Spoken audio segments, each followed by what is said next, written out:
Hello, everyone. Welcome to another Rocket Lasso Live. It is Wednesday, and we are here to answer your Cinema 4D questions and your motion graphics questions, and who knows, maybe some Photoshop questions. I don't know. In fact, there's some new quirks in Photoshop that I've been really getting tripped up. In any case, I think we got a whole bunch of questions already lined up here. People are whipping questions out, so you've been gathering them all week. Thank you so much, everybody. Meeks is asking if we've tried doing melting plastics with R20 fields. Let's see what we got here. I'm going to go ahead and click on this link, mute the audio. So what do we got? We are on YouTube. Ooh, look at this. Macro War from Macro Room. Oh, and Macro Room is a really cool YouTube channel. I've watched their stuff before where they do videos of super zoomed in things. So this looks like, things, these are plastics.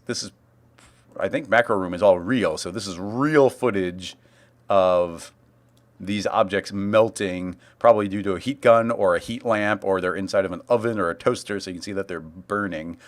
It's really cool. Melting, blobbing. Well, that's super crazy. I mean, we can totally try and do something here. There's a lot of different parts to it, but there's also kind of a time lapse to it. Time lapse as well, so it could be kind of fun. So I love these photo-based references. So let's go ahead and also this is going to be a little bit of a rapid fire. I'm trying to get through lots of questions. So let's see how quickly we can make something along these lines without spending too much time. So actually, let's keep it pretty basic. We've got our... Actually, why don't we go ahead and open up our giraffe model? We don't use that too often. So if I go ahead over here to episode 8, but we go back to season 1, maybe even live shows, models. We've got our giraffe model that we got. So let's open up our giraffe. So there's our cute little giraffe. But we are going to be taking this giraffe. We don't need the material, just using the giraffe. And let's see if we can melt our giraffe here. So one of the very first things that we're going to do is put this entire thing into a volume.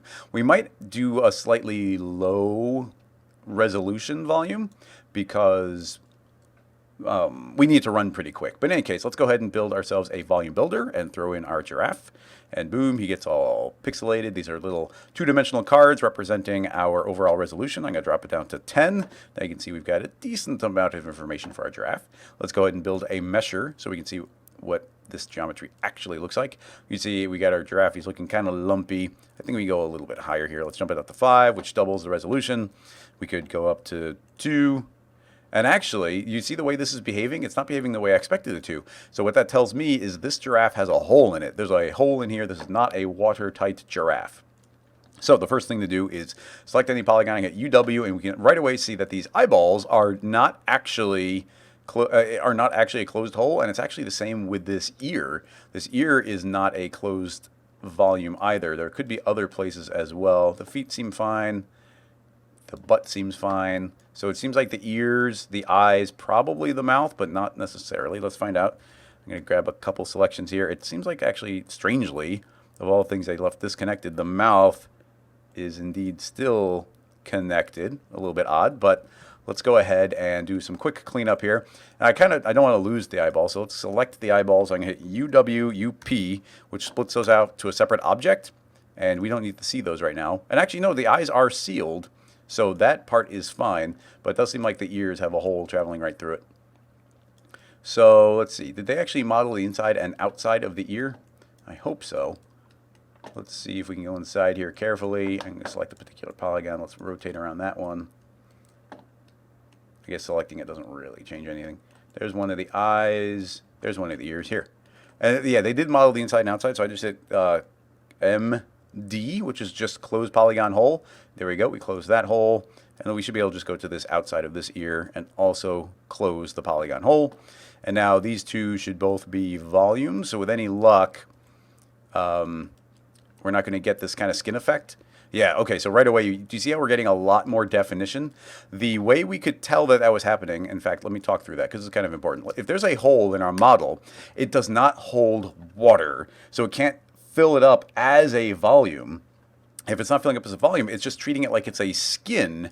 And if it's treating it like it's a skin, we actually have to go into our volume mesher and start giving it a voxel range threshold, so it actually starts increasing. But in this case, it's actually kind of got an inside skin and an outside skin. And you can see if we go to this hole, that there's kind of like an inside and an outside. So that's important to note. In any case, we can go ahead and undo. Now it is a waterproof giraffe, which means it's doing a way better job of creating this volume. And we are potentially able to clean it up a little bit. Now, once again, it goes to the volume overall. Like, we'd have to start shrinking this pretty thin to start getting this ear to appear, just because that ear is so dang thin. So I didn't want to spend too long doing cleanup here, but this is some good volume information, hopefully. So let's go ahead and see if there's a little bit of cleanup we can do. I'm going to select all. Let's go ahead and right-click and say untriangulate, which should hopefully, actually, I'm going to untriangulate. Let's go higher here. And I don't want to create n-gons, but I want the angles to be pretty big. So that should hopefully mostly make quads. I don't expect it to be perfect, but you do a pretty good job. And yeah, you definitely see how it messed up on some of these corners up here. But I guess a basic idea here actually might be, even if we feed this into the volume, and this is way too, I don't want to go to that resolution, but if we go to something like this, what we could do is grab the displacer, if we want to make it parametric, and put that in the giraffe, and put in a color shader. And what it's going to do is inflate our giraffe. Let's go ahead and show you what's happening here. If I drag our strength slider, it's actually going to inflate the overall surface everywhere. And you can see it's doing a pretty good job of inflating that. As it inflates, you can see that the volume actually has something to see now. So now, instead of cranking up my resolution, I just made everything a little bit thicker, and now the ears are successfully being generated. So actually, if we could jump this up even higher, even going to 3, and I just like that because it's going to run quicker for us, that's actually working pretty well. And we can tick up the percentage of strength here a little bit, and you can just see, like, yeah, it is filling out the form there. So that is working pretty well. You are seeing some we can see some polygons emerging on the surface here. So if we wanted to, this entire giraffe could actually be put into a subdivision surface before it goes into our our volume builder. And this doesn't need to be too subdivided. So you can just go 1, 1, and then you can see with and without, you can kind of see the polygons are going away. So in any case, we've now got a pretty nice volume giraffe going on here. So with this giraffe being made a lot smoother, the very first thing that we could do if we want to start doing a melting effect, in theory, this is like the sharp version. You can see there's lots of detail. Now, of course, we can crank it up, but let's continue from here. Now, I'm going to use a smoothing deformer. I'm going to put this under the volume mesher. And it's in the same level of the volume builder, which means all of this geometry is being created. Let me try to start that sentence again. We've got a volume mesher, which is generating the geometry. So the smoothing is a deformer as a child. So it's fine for it to be a child. Alternatively, we could have put it into a group, and in that group, put the smoothing. Same difference, but it's just we can just keep everything a little bit cleaner. We don't need the null. Now, I have made a smoothing deformer. And by controlling the stiffness here, we can actually say how much it's going to smooth the giraffe. So if we say zero stiffness, but lots of these iterations, we can actually get it, getting quite skinny, and a lot of the details are going to be getting removed. Now, a reason to use the stiffness is actually incredibly fast. You see, this is running really quick. As an alternative, we don't need to use stiffness. We could go into our volume builder and use a smoothing layer. Now, the problem with there's some advantages and disadvantages. The smoothing layer, on one hand, is really good because you'll actually see it's doing a great job of melting some of these additional details away. And we're not getting those sharp points like we were getting from the smoothing deformer. But this takes a lot longer to calculate. Now, we're on such a low kind of poly mesh. This is working pretty well. I'm kind of impressed. It's working pretty well. So this might be the way to go in this particular instance, but it's not necessarily always the way to go. But this is regenerating a new mesh every time we pull it in. So that honestly, this is a big part of the initial part of this animation would be doing some smoothing on it. And we'll see about generating some particle stuff on the surface in a little bit. What I would think is we'd want to start animate the strength going up, so all the details are going to melt away. But you see that the feet actually start disappearing and traveling upward. It would be kind of neat if everything was kind of melting downward. There is potentially ways we could do that, but a lot more advanced than we can do for especially some sort of quick fire answer for this episode. But let's go ahead and let me think. Yeah, so I guess what I was going to say is as we increase the strength here, we want to maintain the volume. So let's go ahead and record this at the time of 0, and we'll go all the way up to frame 90, and we'll animate up to 100. But at the same time that that's happened, I think I would want to be inflating the giraffe even more. That way, we're maintaining the volume. Now we're just kind of eyeballing it. But let's say at the beginning, it's already inflated to 11, so that becomes our starting point. But if we go to the end, it's kind of melted. But if we start increasing our strength here, it's going to be inflating the giraffe some more. So it's almost like the parts that we're losing volume are increasing the volume of the parts that they're melting into. So let's see, if we scrub through here, you see that we're losing definition, but we're not losing volume so much. Now we do lose the giraffe's feet at the bottom. That's going to be something of a problem. Something I was going to say is we could probably just make this a dynamic object, and while it's a little weird, it could probably be falling to the ground. Still potentially has something, but with the feet disconnecting the way they are, we'd probably have to modify that slightly differently. Along those lines, I am curious how well that would work dynamics-wise, so let's go ahead and test it. I'm going to make a floor, and actually the floor right there is fine, and let's just go ahead and make both of these dynamic objects. Simulation, rigid body. Rigid body, I'm going to say, we can even leave it on automatic. I'm just curious what that will do. And let's go ahead and give this a very quick save into episode 8. Scene files. Melting plastic. Number 1. All right. I'm curious how the dynamics handle this, so I'm just going to very carefully frame forward. I want to see what it does. It's not freaking out. I'm not entirely sure what will happen. It might be not able to handle it, but let's just hit play and see if anything interesting happens. It's moving, so that's implying that something's sort of working. And then if the feet disappear, then it should fall to the ground suddenly. Hey, it works. I'm kind of surprised. So it's almost, so that is indeed working. One of the slight problems is that nothing is really melting downward. It's not going to blob down. Having said that, there's a lot of layers to this because there's a lot we could do. I'm making this dynamic. But we could have instead made the actual low poly mesh dynamic and made it soft bodies and had that start melting downward, and like deflating it is potentially something we do. It is pretty low poly, so let's go ahead and do a quick test. I'm going to say this is soft body, and I'm going to say don't worry about self collisions, which makes it run really fast. It can pass through itself, but because we're putting it into a volume builder, that's completely fine. So I think the hope would be actually with that being a soft body like that, I think it might just automatically work and it might run pretty well. So it is just kind of falling away. But that's because it's dynamic, and it might not, like the volumes might not like it being dynamic. So why don't we just take a look at what the dynamics are doing by itself, and you can see, boom, it's just melting into the ground and then going floop. It's just melting away, which is pretty great. I like that.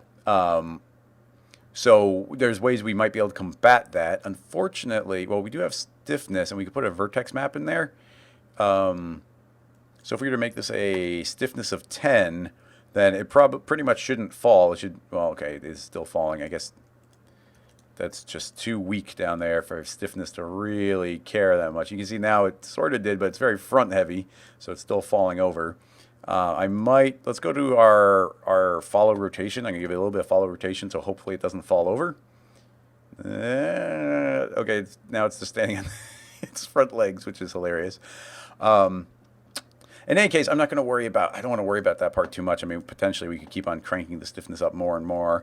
I'm going to put a lot of damping in there, and I don't think that's going to make too much of a difference. But yeah, it's still falling down. We could do a 1,000 for the stiffness. But you see, at a certain point, we get diminishing returns. I mean, now it's not falling away, but it is a very staticky kind of foot. So I guess a smart thing would be to make a low poly mesh of it. This is going down a very detailed path here, which is something I was somewhat trying to avoid But there's a lot of interesting techniques here that I'd be curious about pursuing a bit. So let me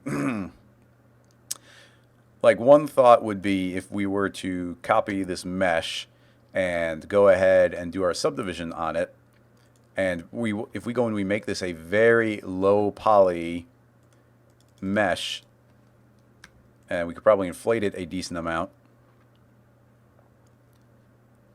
I'm going to kill this keyframe because it's a copy. Let's hide the original.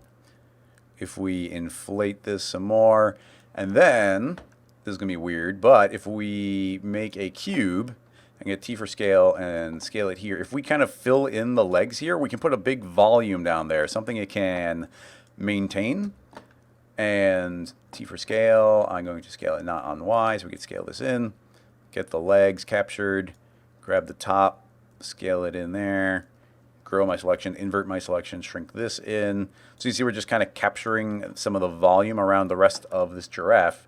And if we put this into our volume, yeah, there we go. So this is going to make it this mesh a lot more substantial, so it has something to calculate. Let's go ahead and grab this bottom one and pull it up. There we go. Pretty good. If we put this into our volume as well, then you see it's going to stiffen. It's going to fill in those parts of the giraffe. And yeah, actually, that's pretty good. If I put that there, does it? Yeah, it's going to subdivide. Don't want that. So yeah, that's actually working pretty well. I mean, it's still a pretty decent poly count. I'd probably want to have it be even bigger voxels. So if I say volume builder 10, did I even do something? Turn off smoothing. We don't need that. Yeah, there we go. So, but yeah, okay. Now I want to really reduce it there like that. I might be going overboard. This is going to be a little bit sloppy, but yeah, there we go. We're just going to inflate the giraffe a little bit extra. So hopefully that's capturing all of his individual parts. And let's see, we can even see by turning on the other one. So yeah, it looks like we're pretty much capturing it. A little tip of the ear is not there. But that becomes a low poly mesh that we can work from. So I can go ahead and make this one editable. So we get this big old weird inflated giraffe. But this is what we can run our soft bodies on.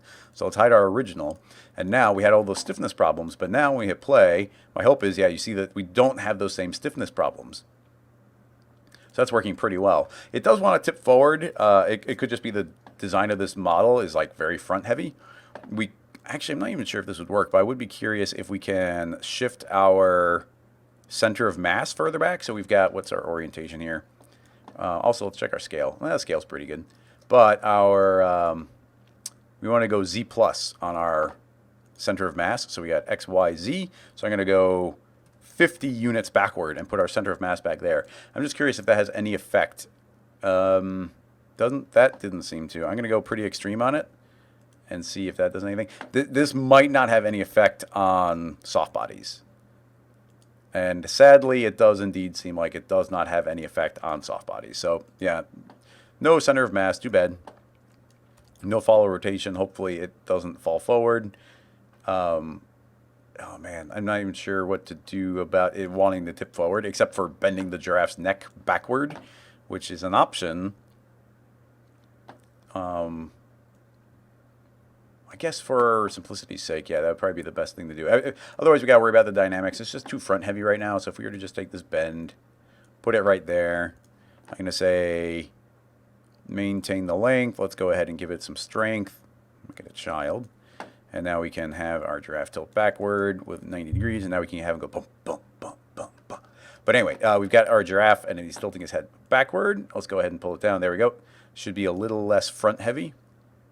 Yeah, we'll do that. And then we also have to make sure we put that down into our other giraffe model so he'll continue to match. So in any case, now we can right click and say current state to object. And now this becomes our giraffe mesh.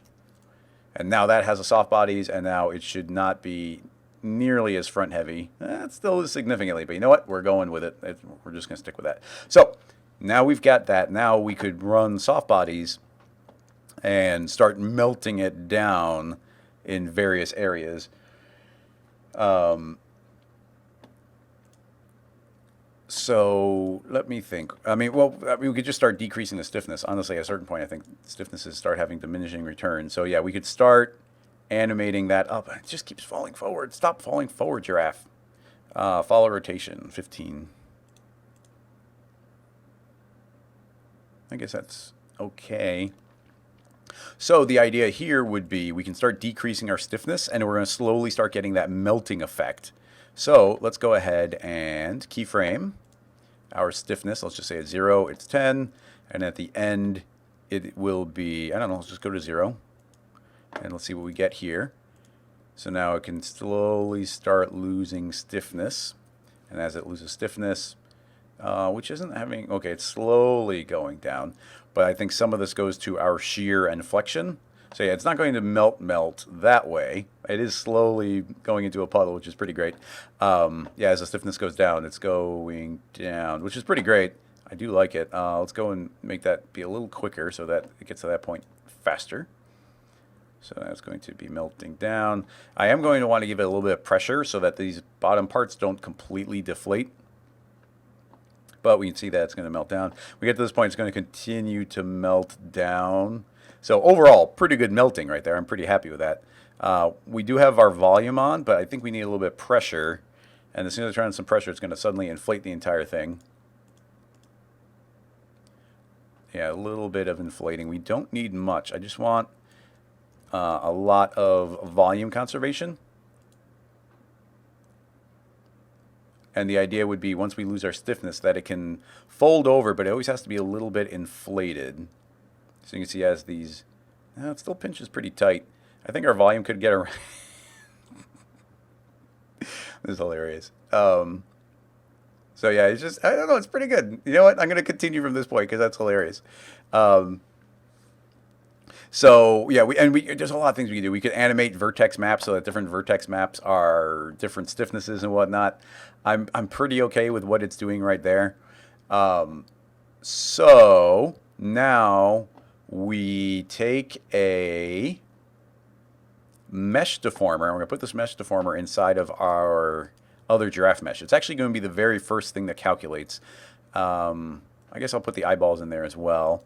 And we're going to put the volume mesher as our deforming mesh, as the reference mesh.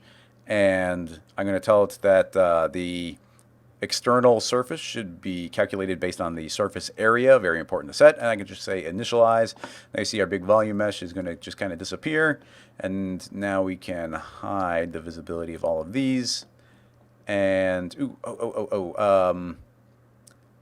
actually, before I initialize, the bend should come before the mesh. So we're going to rewind and reinitialize, I think. Does that make sense? I think it does. So if we don't have that, he's up. And then it goes forward. I'm going to say restore, enter. Oh, okay, delete. The bend is bending it up, and this mesh is indeed up. So that's the state we want it to be. I might need to current state to object our giraffe before I do the meshing. I don't actually know if I need to. Let's see. If I say put in the volume mesher and then say initialize, yeah, the head goes back down, so I think it's not acknowledging the bend. Unless there's some sort of like post deformer or something. No, I don't see one. So pretty straightforward. We'll just make sure that we put the bend deformer on here. So I'm going to, I've got the giraffe selected. His eyeballs, yeah, his eyeballs are there as well. Let's just go ahead and put that into a connect object. Don't weld, make it editable. Now it's just one mesh. Keep it simple, keep it simple. Put the mesh deformer in, initialize the mesh, and now it didn't fall away. And now we can put our displacer in there, and the displacer should be keyframed up to inflate the giraffe a little bit as it goes. So let's see, if we hit play now we should have this giraffe with his wonky legs, but now it's not calculating this, it's calculating the melting based on our other one. So you can see as as he's going down and melting into this poor puddle, it's pretty good melting. I'm entertained. So yeah, that's all going blah, blah. And now, like I said, our soft bodies are not acknowledging each other, so it's running really quick. But because we're going to feed this into a volume mesher in the end, I think it's going to work pretty well. So my thought here is,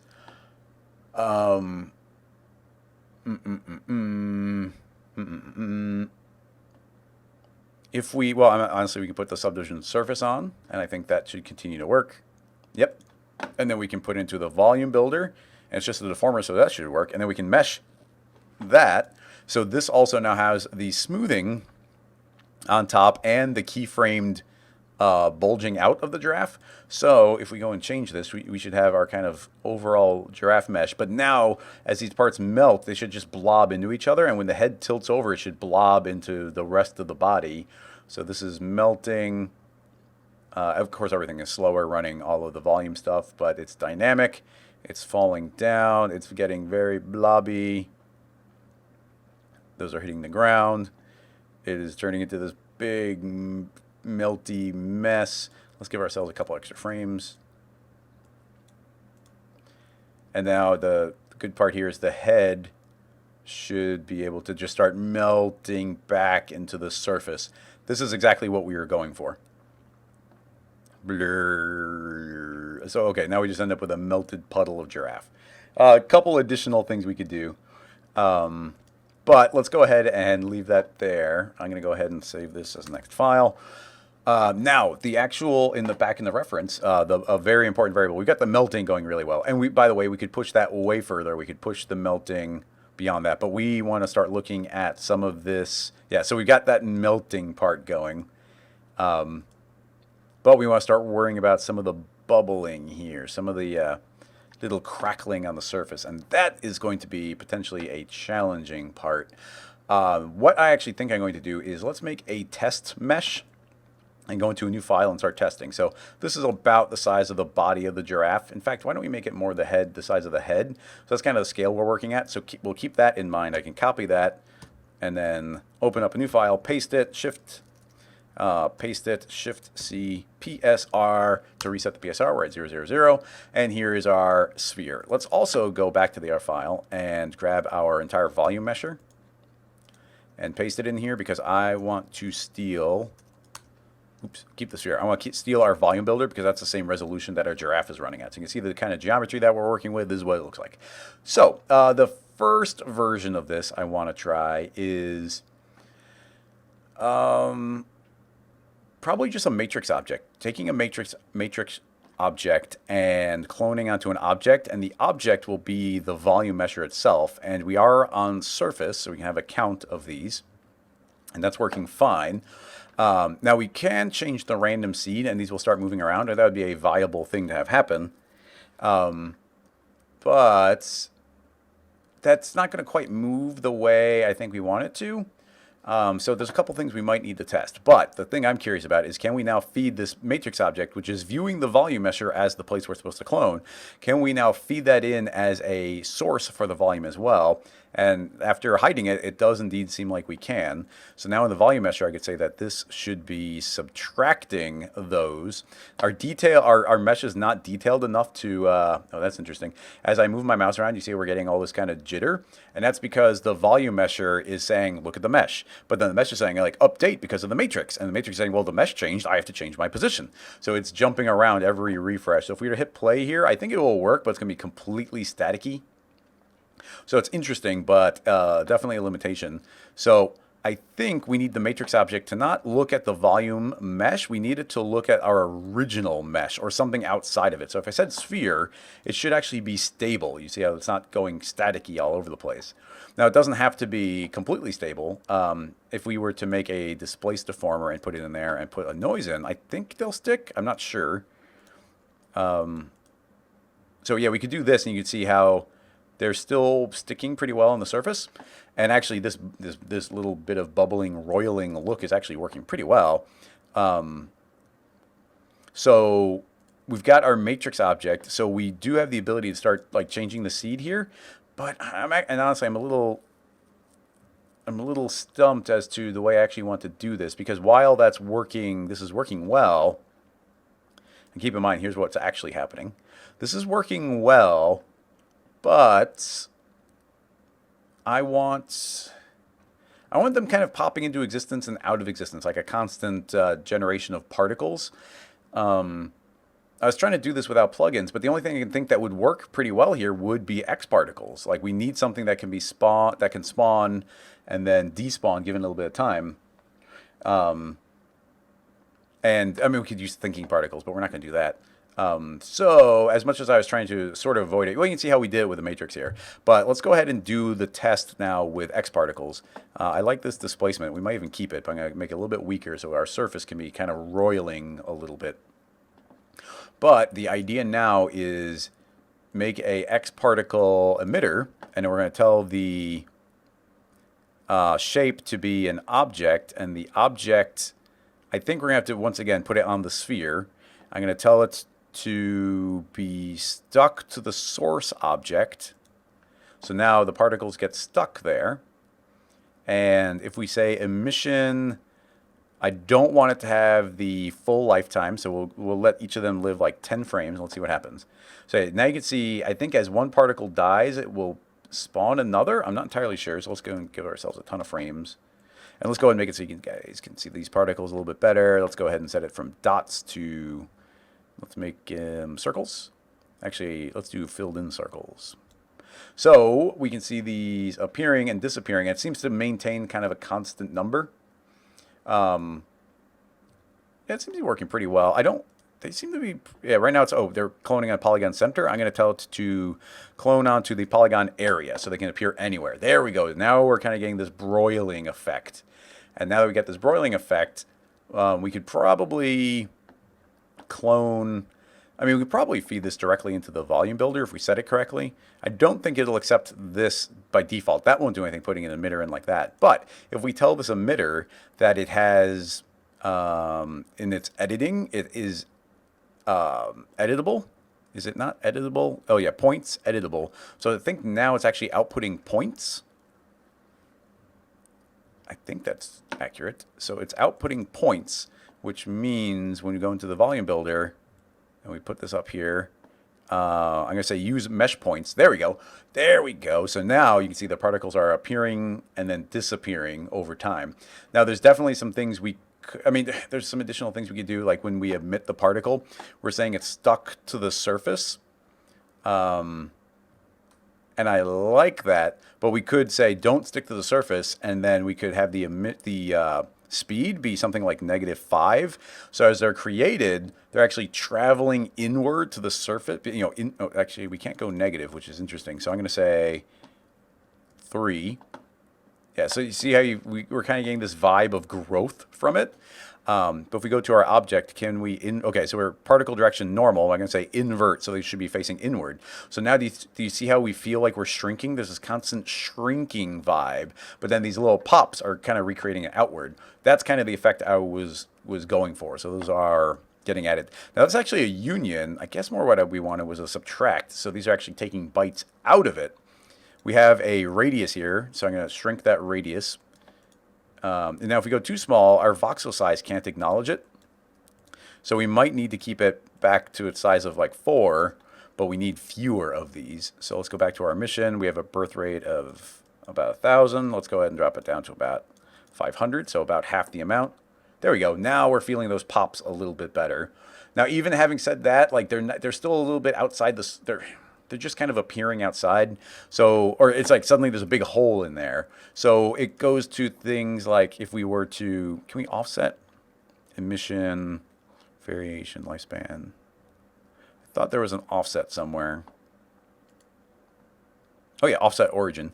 So if we say minus, or actually +5, there we go. So now the particles are actually spawning, I think outside, is that? Yeah, so you can see the particles are spawning outside. And if we spawn outside and they're slowly traveling inward, then you'll see them slowly kind of pierce into the skin. So I'm going to spawn them a little bit further out. Let's have them live for a little bit longer. So right now their lifespan is 10. I'm going to say their lifespan is 20. So now, I guess they're still being created a little too far out. So let's say 5. Restart. So they get created on the outside. Let's see if they start. Okay, they do start piercing it. Maybe have them be a little bit quicker. So speed of 5. So there we go. See how, yeah, okay, now we're getting them traveling in. I'd still like them to go further, so I'm going to speed them up, especially if we have a time lapse going. I would kind of want them not to disappear, just disappear. I want them to disappear having traveled inside of our mesh. So yeah, okay, that's a little bit better. They're popping less. Once again, the radiuses we're playing with, because we're trying to run this quickly.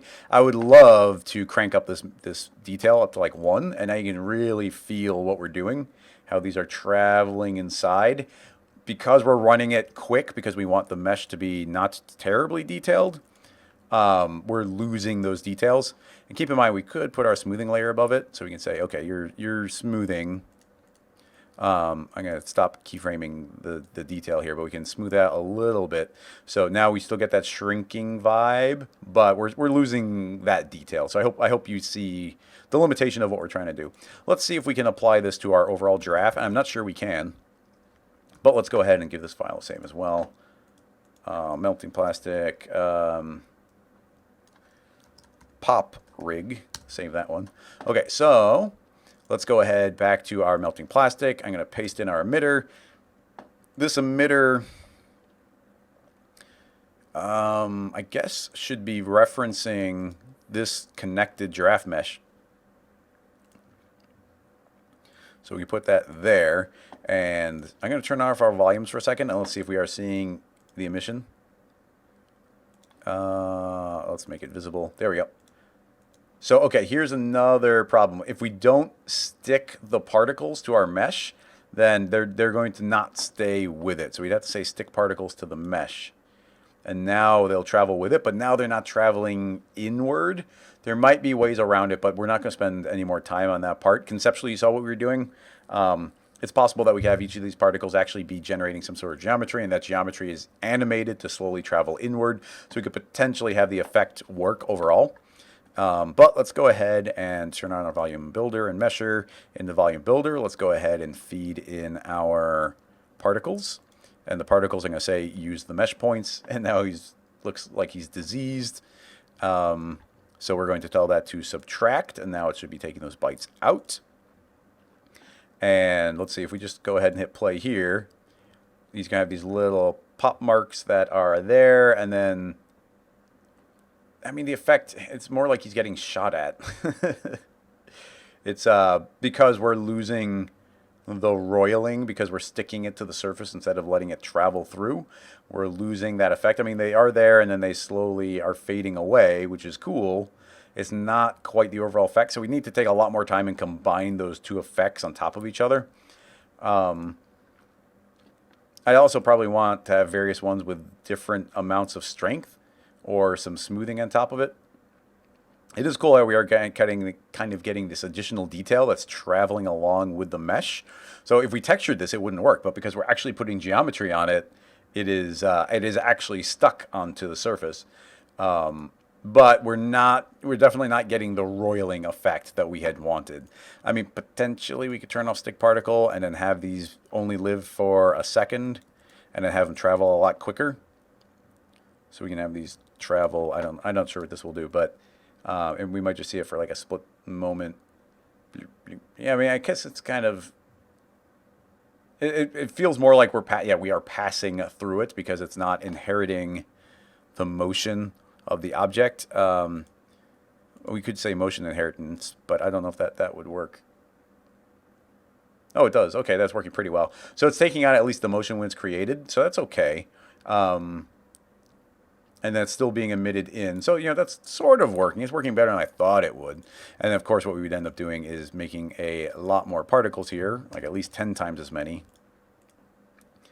And at a certain point, this is just going to start slowing us down too much. And yeah, you can see as it's falling away, like they need to inherit the motion. So if you change your motion, it's not going to stick. So it's a slightly tricky one.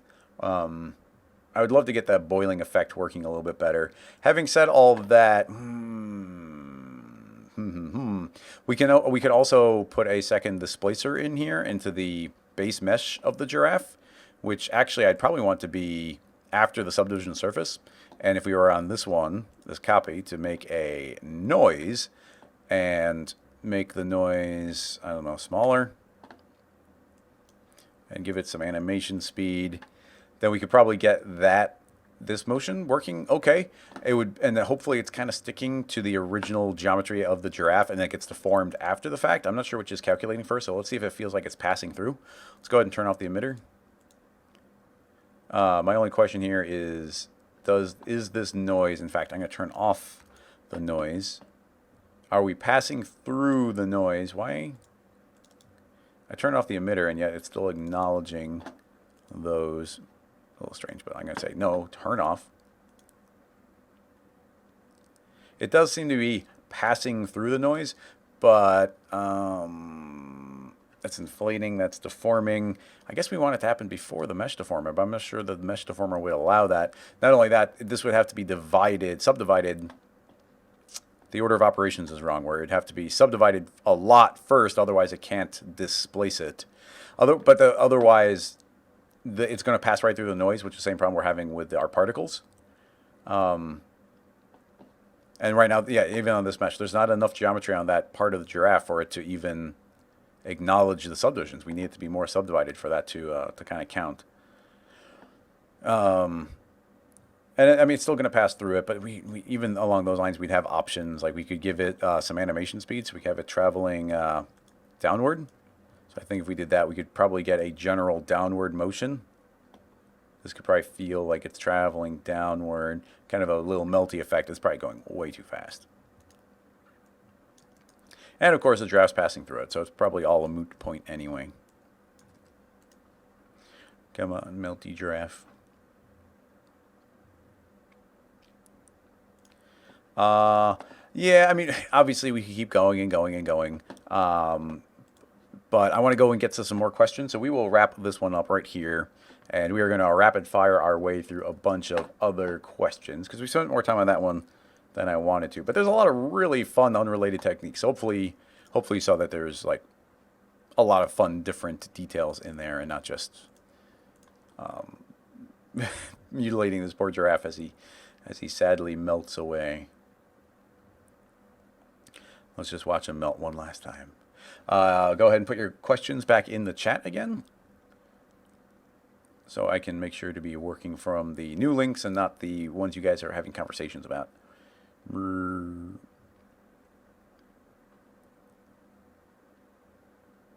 He turns into Nessie there, or maybe some sort of swan. Bloop, bloop, bloop.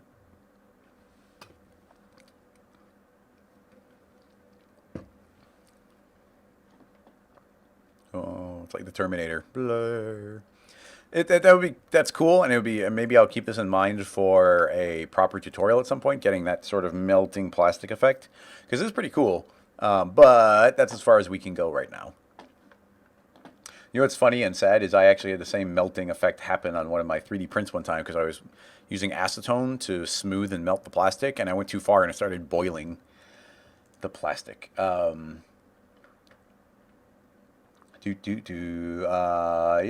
exactly. Leo saying put a noise in the material. We could, and I'd want to make that material a 2D noise, but it'd have to be subdivided. We have to change the entire hierarchy to make it work properly. But yeah, we could have probably gotten that to do something pretty well as well. Harvard got in there first, so let's go ahead and click on your link. So we got something. We got a Twitter link to Bees and Bombs. Zoom. Oh, that's cool. So this is made by Dave, who is at Bees and Bombs on Twitter. And we got a really cool, clean effect. And it is pretty interesting. I like it. Let me think. Okay, so that's just a line traveling back and forth. But then it's slowly scaling outward.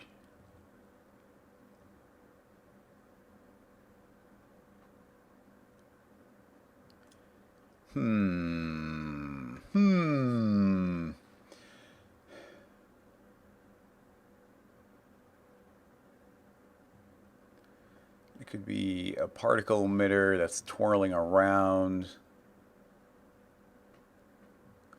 There's probably a lot of,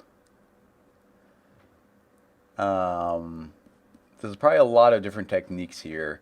Paul's saying that you could potentially spline wrap a null on a helix. The problem with that, I guess it is just kind of traveling back and forth. I want something a little bit more dynamic.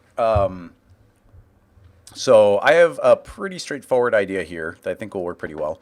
Um, let's go ahead and I wonder if we can do this without signal. I'm going to try and use just Vibrate tag. I'm going to go ahead and create a null, and inside the null, let's just immediately go ahead and create a Vibrate tag. And on the Vibrate tag, I'm going to say enable position, and we're going to have it travel back and forth 1,000. I'm going to turn on a regular pulse. So now you can see it's actually going zoom, zoom, zoom, zoom. So let's go ahead and set that down to 0.2. And let's see what we get. Okay, so now it is indeed traveling back and forth between the two. Let's see what we get. So it's going one way and then the other. So, okay, not bad. Let's speed it up.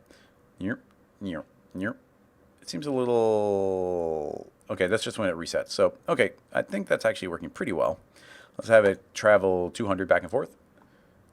And we'll slow it down. And let's give ourselves some more frames.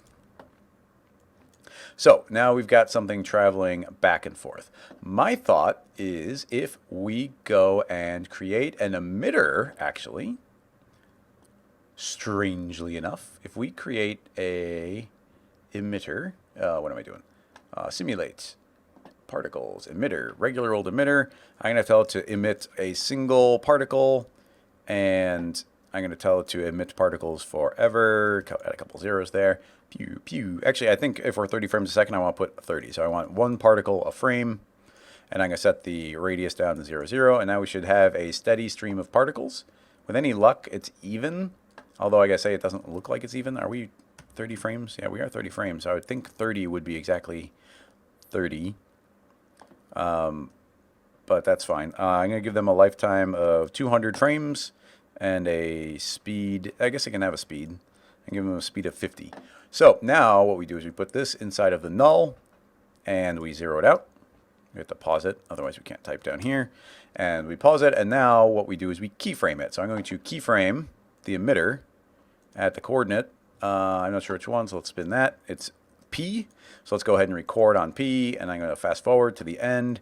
I'm going to type in 720,000. I'm not sure how fast that is. Let's hit play. Okay, it's not linear. I'm going to select this entire timeline and say linear. I want to see how fast that spins. Okay, that's actually pretty good. Okay, so a couple things I see. We're going to need to slow this way down. So let's make it 0.05. So now we're traveling, and you can see that we start out with a really thin line, and then it slowly is creating a helix as it moves around. So we start out with that nice thin line. Okay, what's next? Well, I mean, the obvious thing is you go and you create a MoGraph tracer object, and now we just say that's looking at the emitter, and it's connecting all the objects, and now we get this one continuous line. So now this is going to travel along, constantly making this spiral, and you see it slows down on the end. I think it's kind of doing a sine wave, so you can see we get that big spiral there, and then it travels back. The only problem I'm seeing is that the emitter is not emitting one particle per frame. I thought it did, but maybe there's still some randomness built in. So if we switch this over to X particles, that would automatically solve the problem. It would just be working. But yeah, we can see that, yeah, that's actually working pretty much exactly like what we saw. Let's double the speed. So we get our pretty straight line, and then it starts traveling back and forth, making a constantly expanding helix. I wonder if there's a way with regular, if we're using X particles, obviously get all the particle options. It'd be really cool. I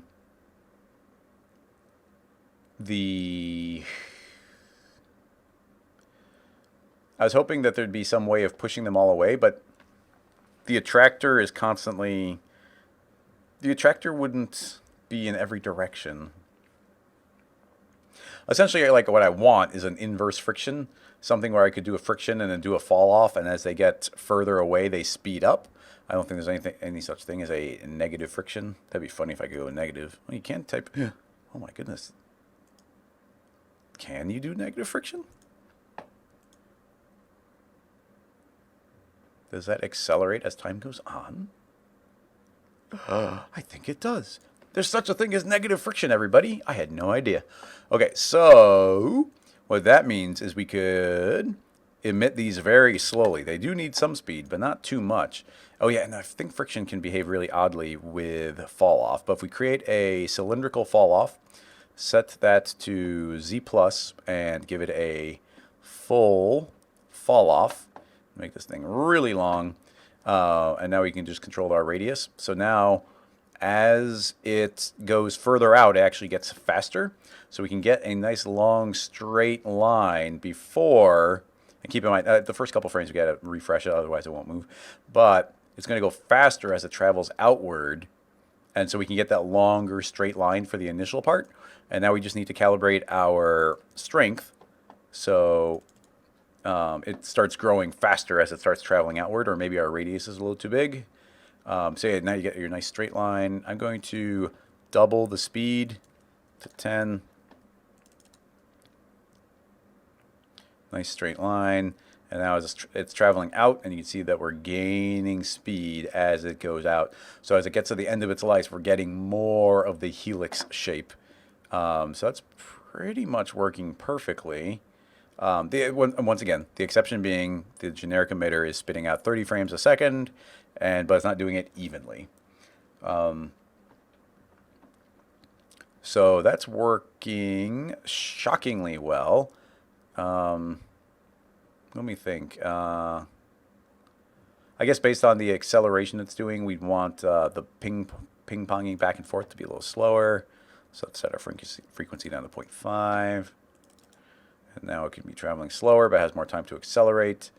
And then it travels back, and we get more of our straight line before it starts accelerating out our radius. And there we go. I think we've got exactly the effect.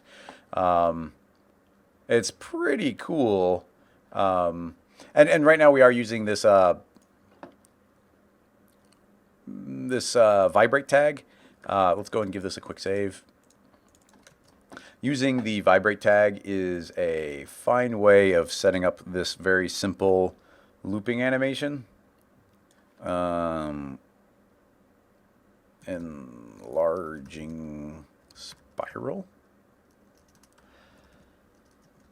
This is a fine way of generating it.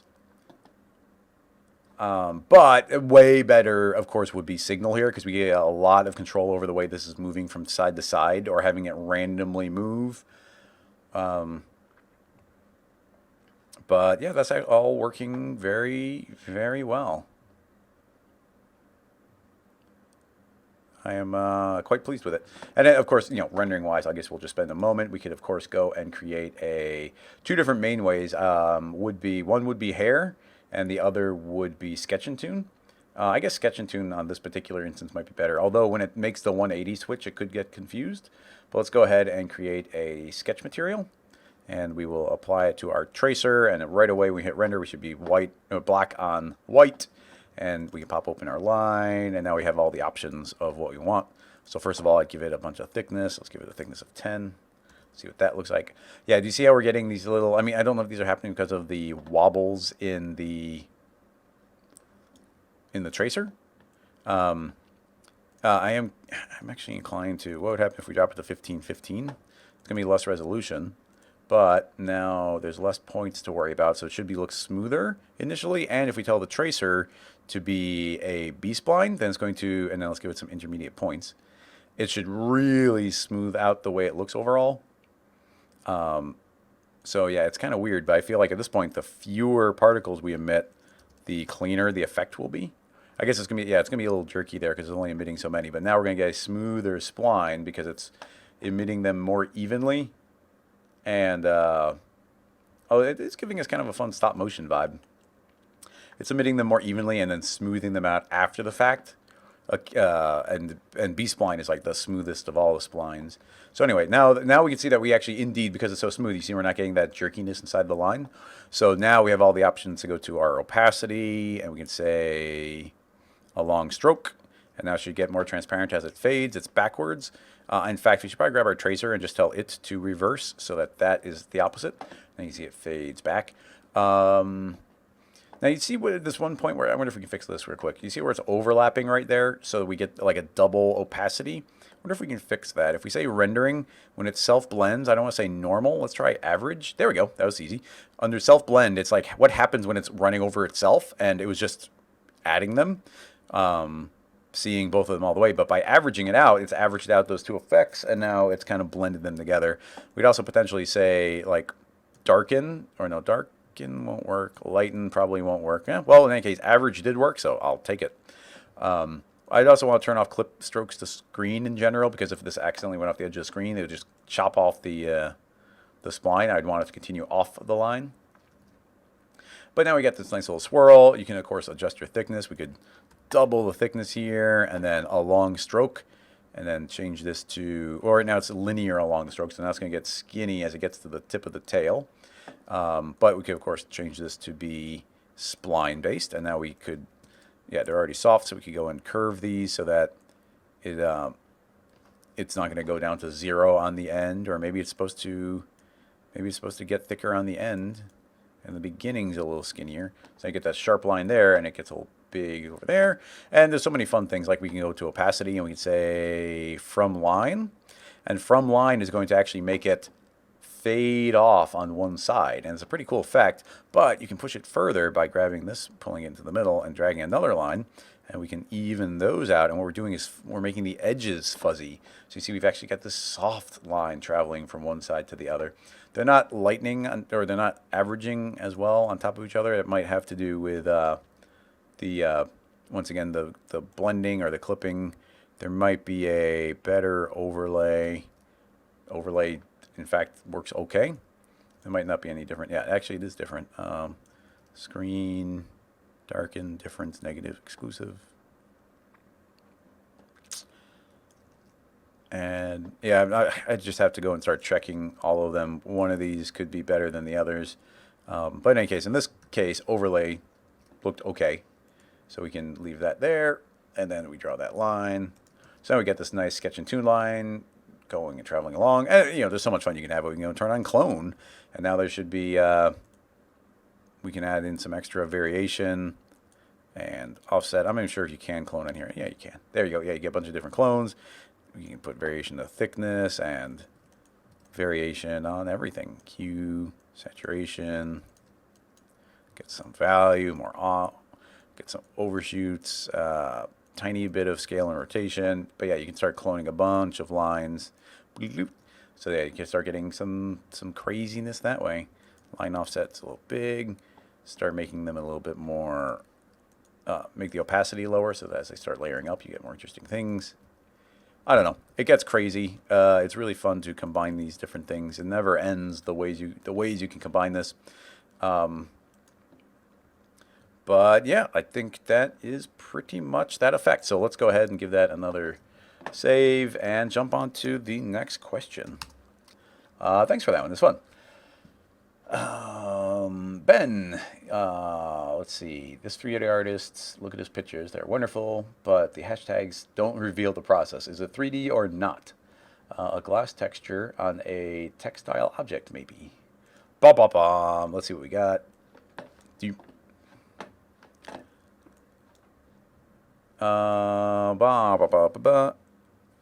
Well, this is a Grif from New York, New York. And indeed, they are not saying how they made it. So it could be, I mean, it does say photography, but it, what's that mean? What is, oh, that's a different person.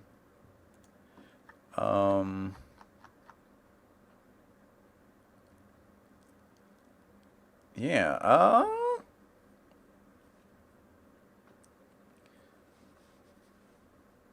let me think for a second.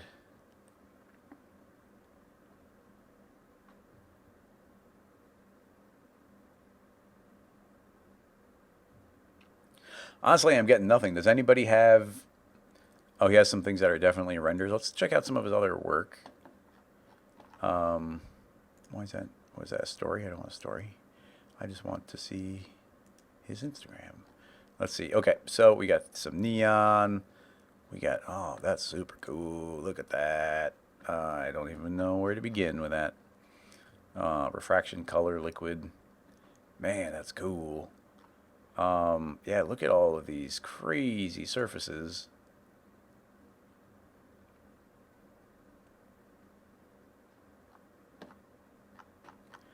Yeah, he's not revealing any secrets.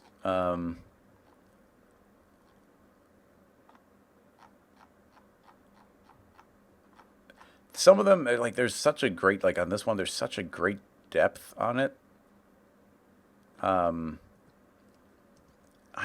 mean, it would just be tinkering, and yeah, some people are already saying in the chat, and that's what I was thinking, would just be playing with some thin film. So that would be a fine place to start, and let's see if we can put in some weird channels and get some good effects out of it. So I'm going to make a sphere, I'm going to make a icosahedron. Let's go ahead and give ourselves some significant subdivisions because I want to get some extra displacement on it so that we can maybe have extra surfaces to catch highlights. So let's go into our standard, make a displacer, make a noise. Let's scale this up to, what, 300? Yeah, that's fine. And push that a little bit further. In fact, why don't we go with a different type of noise? And then give ourselves lots of subdivisions. Something like that.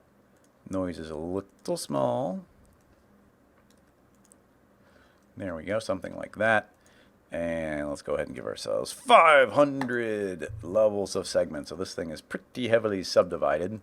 And then, just for good measure, let's do one subdivision surface after the fact, which should smooth that all out, just to give us a really high but clean, really high mesh, but should be relatively clean. So now we've got a crazy surface to work from. Thin film. So the thin film shader, usually you would put in transparency, but the very first thing I want to do is let's try putting it not in transparency. Let's try putting the thin film shader inside of luminance.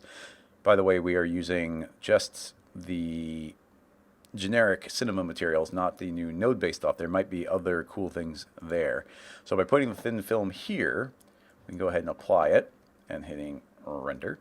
So right away, okay, it does do something. The problem with this version of it is it's kind of just behaving like a Fresnel. It's not anything particularly fancy here. Like, it's cool colors, but it just looks like we put a Fresnel on there. I'm going to just try playing with some different settings. We'll put some extra spectral samples on there. Honestly, I'm not even sure what these settings do. We got our thickness in nanometers, which is, as we change this, we're going to get dramatically different colors because these are like mathematically reproducing what the effects would be at these different thicknesses. So it's like creating a very, very, very, very thin shell on something. So you can see, like, yes, we're getting some cool effects here, but this is nothing like what we were seeing in those renders. So even if we were to like really get up here, get some nicer composition and do something like this, like that is clearly not the extent of what we were seeing. So then it starts going to, can we go to layers like reflection and then reflect the thin film as well? I'm going to copy that and let's paste it into our layer color. And if we turn off our reflection, that's a specular. I probably should have immediately turned it to a GGX. Let's chill out the specular, no roughness, lots of reflection. So now you see we're going to be reflecting that. So now let's go and put in some sort of HDR. We're just in vanilla cinema, so I just need an HDR. So I'm just going to go ahead and pop open HDR Studio from Grayscale Gorilla. I want something with a lot of detail everywhere. So I like going for a couple of these interior ones. There's a lot of ceiling detail here, so I'm going to click on Derelict 1. It is a go-to one for me, but just because it does a really good job of showing detail on the ceiling and floor and walls.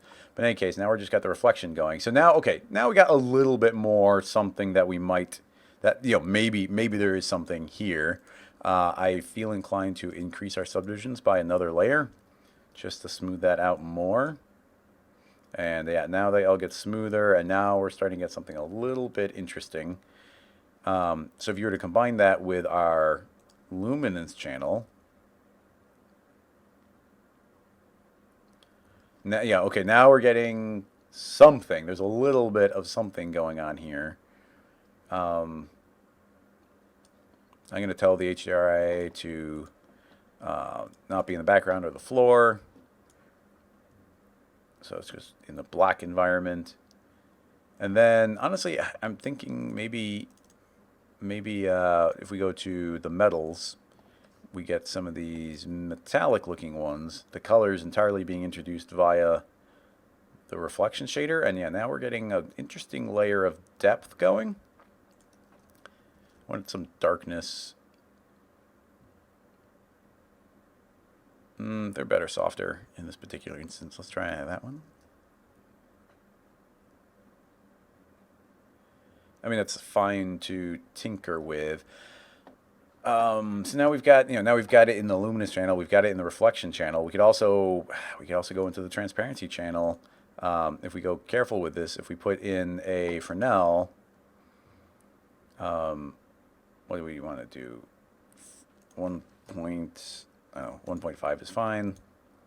So now it's refracting, and then we put our thin film in there as well. Actually, I think you usually just put in the reflection, but I'm going to put it into the transparency, because why not? And hit render. Okay, well, apparently that doesn't do much of anything. But, well, yeah, let's take it out of there. So now we're just refracting. And if we put some Fresnel in there, let's turn on physically based Fresnel. And hit render. Okay, that still killed out the reflections. Invert.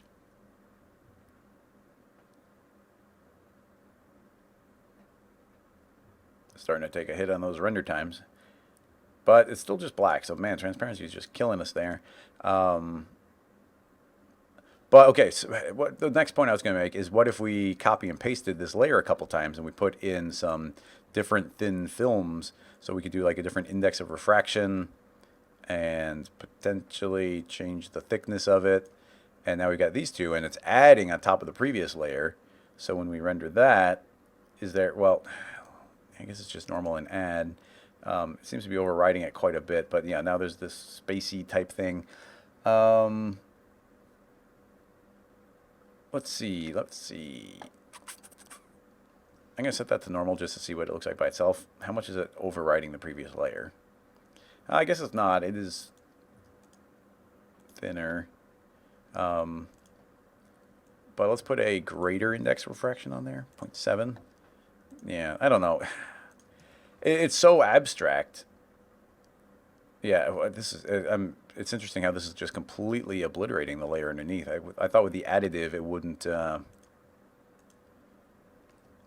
be obliterating it, but it does indeed seem to. It's neat looking, but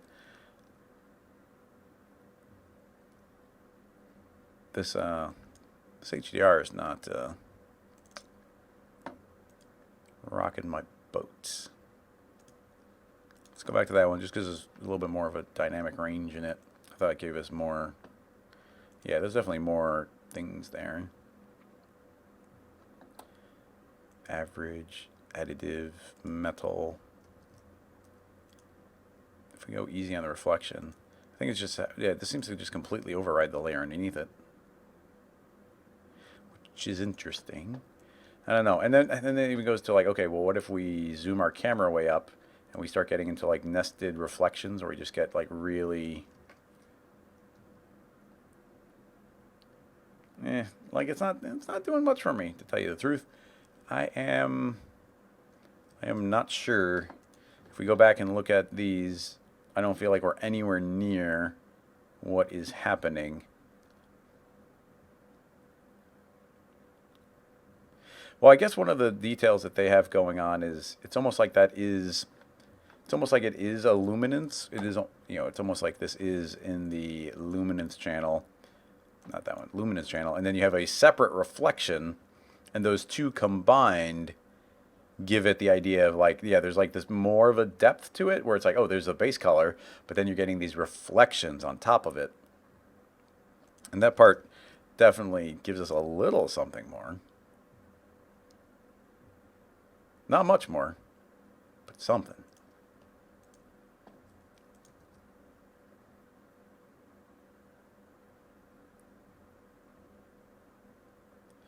Like if we were to crank up these layers a lot more, like really make everything very sharp.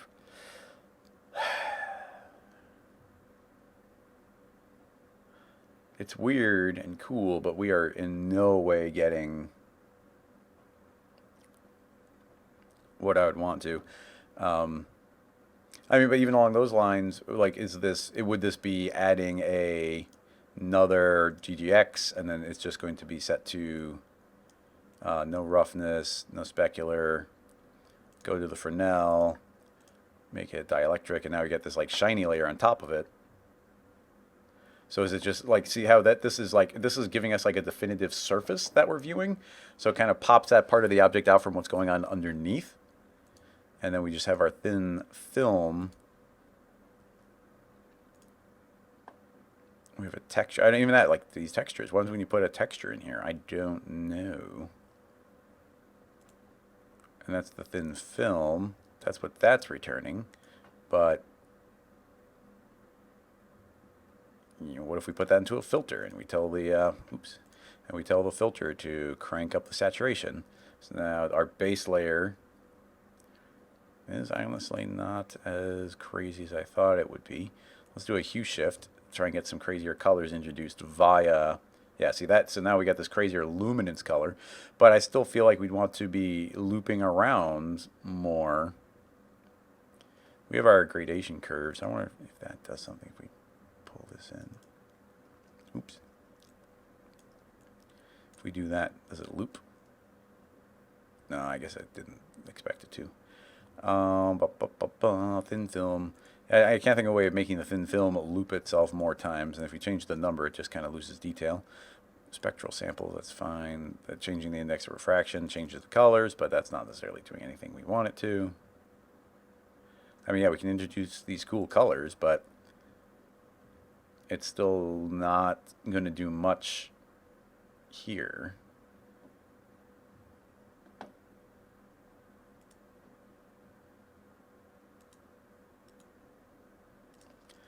Little hint of reflection. Yeah, let's move on to another question. Just I don't have a definitive instinct on where to go with this one. It's fun grabbing these shapes and giving it a little bit of definition and layering the things up. So it's like really cool, interesting patterns. Like it's almost like a subdivision surface type of vibe there. So it's cool, but we're just not getting the colors that I'd want to be getting.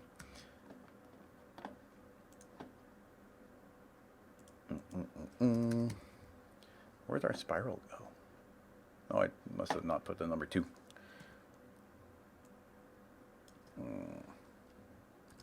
Crazy colors. Back to the chat. Uh-oh, Thanos is in the room. What's going on, Thanos?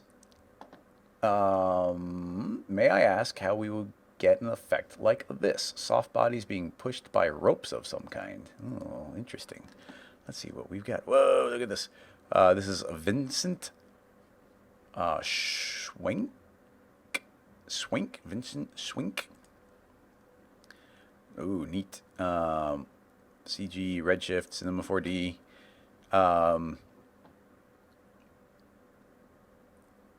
That's cool. Those bands are pulling in, but let me see. That's just one. That's another. This just seems like some relatively like the idea here is cool. And it's even for keeping the European Union together, I think. But the overall effect, I think, might be pretty straightforward. Let's go ahead and open up a new file. And we're going to keep it real simple. What's a basic shape we can... I mean, those shapes help because there's a little more complexity to them. So actually, yeah, here we're going to keep it simple. Let's use a tool we never use. I'm going to make our cube editable. Let's select it, and let's use a matrix extrude. When's the last time you did that for any practical reason? Let's hit apply, and I'm going to give it no movement and no rotation. And now we can just move it out a little bit.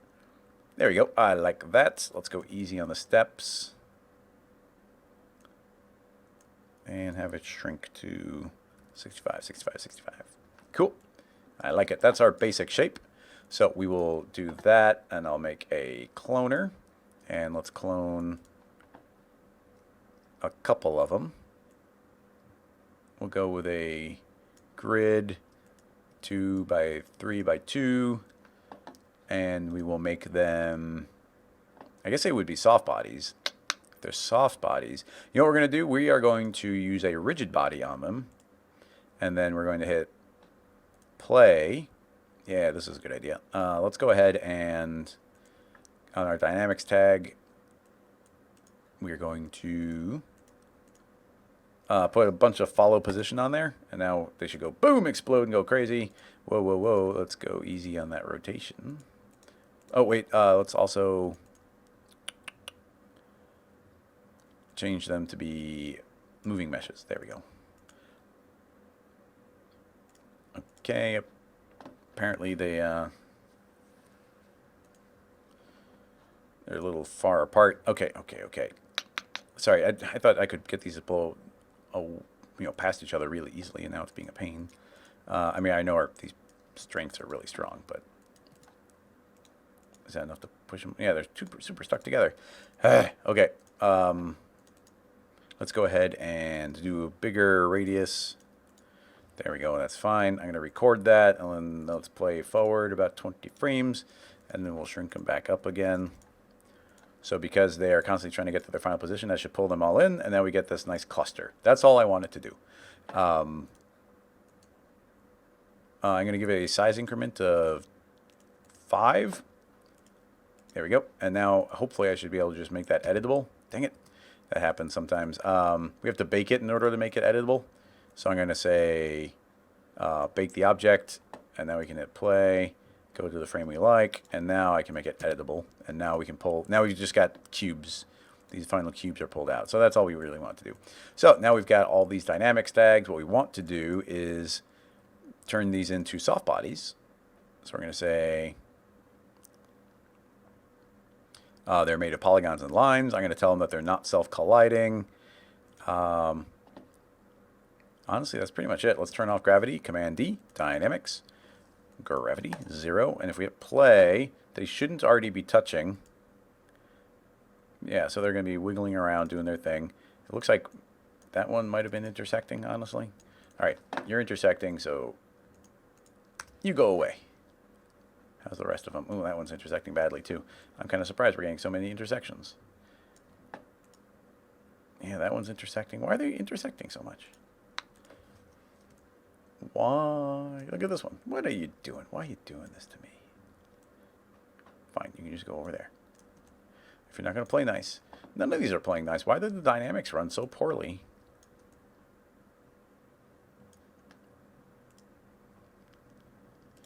All right, that seems fine. Bum, bum, bum. Okay, so those should collide with each other, but they don't worry about themselves. We could add some extra soft bodiness to them if we wanted to, but really, I'm thinking that all we need for this effect is to create a cylinder. And the cylinder, we're going to make a nice big radius, and we're going to turn off our caps. Let's go ahead and make sure we have enough subdivisions here. So let's say 42 and an extra subdivision upward. So that seems fine. So that becomes one band. Let's go ahead and shrink it until it's about the size of the objects. And the basic idea is we're just going to right-click, add another soft body. We'll do this one from scratch.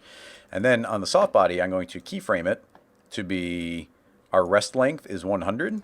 But then I'm going to hit play and let it go forward a little bit. And then around here, I guess honestly it's almost the entire animation, we're going to tell the rest length to be 50%. So essentially what we're doing is we're scaling it down. So you see as time goes on, it's actually shrinking it, but it's shrinking it via dynamics. And you can see where it starts scraping along those objects and it's actually interacting with them. So based on that, why don't we go ahead and grab all of these, and I'm going to give them no bounce and lots of friction. I'm going to do like 200% friction. So they are very, very frictiony. So now hopefully this, when it catches, it's kind of stuck on it. It's going to try and pull the objects. Let's give ourselves more frames. And now we've got one band, but now this is even parametric object, which is great. So I can copy and paste. And now the second one, let's increase the radius a little bit. And I'm going to grab it and rotate it to this angle. And let's copy and paste it. And let's grab this one, and we'll spin this one over here. And we'll increase its radius. And why not? One more. And we'll rotate this one over here. And yeah, those are all ready to rock. And now let's just see what happens. Hit play, all of the bands start shrinking and colliding and pulling. And you see it's starting to wrangle in our objects. And I feel like we're actually getting something that's not unreasonably similar to what we were seeing. Let's go to our second keyframe here. I'm going to tell it to shrink to 35% instead of 50. So they should shrink a little bit tighter.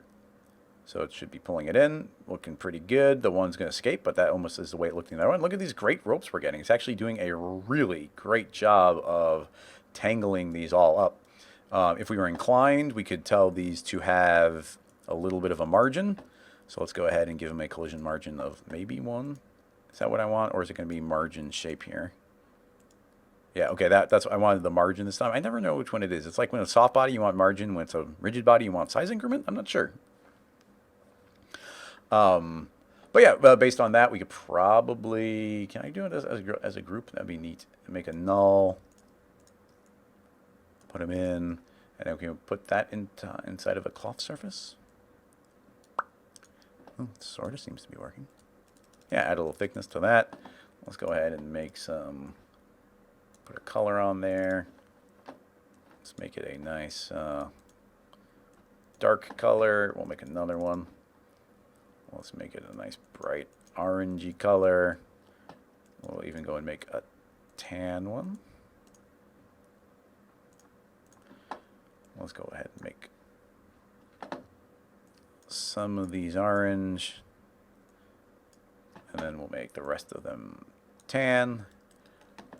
And that, yep, now we got all these elastic bands that are dynamically going to, oh, that's interesting. Oh, it's not. It's the cloth surface seems to be confusing it in the viewport, but it's still calculating correctly. So they might render correctly, but it looks wrong in the viewport, so that's a little bit of a pain. But let's go ahead and turn off the cloth surface and just let these all pinch in. And yeah, honestly, if we aim this correctly, we could easily catch this rogue one. So we got this one, copy and paste this band. We'll make that one a little bit smaller. In fact, right now they're all passing through each other, but I could do that one outside. So it's like inside of some rings and outside of other rings. And put that inside that group. And with any luck, we're going to capture that loose one. So now they can all get pulled in. Grab it. Come on, pull it in. Ooh, it's a wily one. And honestly, these could be rigid bodies at this point. They don't have to be soft bodies, but they are working as soft bodies. Even as soft bodies, it might be kind of nice to... right now, I'm going to say the shear is really stiff and the flexion is really stiff. So I'm going to actually, and then even our structural is quite stiff. So let's go ahead and go easy on the damping on all of them too, so they have a little bit of extra wiggle on them. And these should be pretty squishy now. They should be able to bend a little bit more. So this should be able to squish them in a little bit more. For whatever the final shape is. And you know, if we were going like a little sadistic here, we can go and grab our final collision and squeeze them really tight. So we'll shrink this down to like 10. So as these get pulled down, they're going to be dramatically pinching these down to the point where they're going to be actually getting squished until they have to kind of escape. And we want to probably increase our radiuses on them. I wonder if we could even keyframe that up. Out of curiosity, like we don't want to go that far, so let's say 30, so a little tighter than before. But all of our cylinders have the same height of 200, but as it shrinks, it's shrinking those. But I wonder if we were to keyframe that and jump to the end, they all get a lot smaller. So if we were to tell this to go way bigger, I think, is that the correct parameter? Yeah, so you see they're getting thicker as they shrink. So it's counteracting, and now I might have gone too far. We want to make sure those keyframes were linear. But yeah, I think if we maybe only make it like 400, we can kind of maintain the thickness on them a little bit. So yeah, now they're, yeah, there we go. So now you see they're barely shrinking horizontally, so we get these bigger bands that are pinching in and trying to grasp everything in. Now I do think, I don't know for sure, but I think if we turn on our cloth surface, we'll actually get this thickness on there. I think if we render this out to the picture viewer, that we will see that they will kind of work correctly. I'm not sure, but let's find out. So outputs, I guess we can, let's go ahead and render it as just a standard, nothing fancy. Let's go ahead and put some terrible, terrible lighting in here, just so that there's some definition.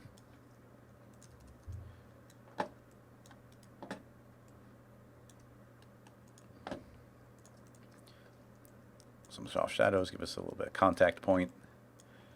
Take these two, make them a little bit dimmer, maybe add a little bit of color.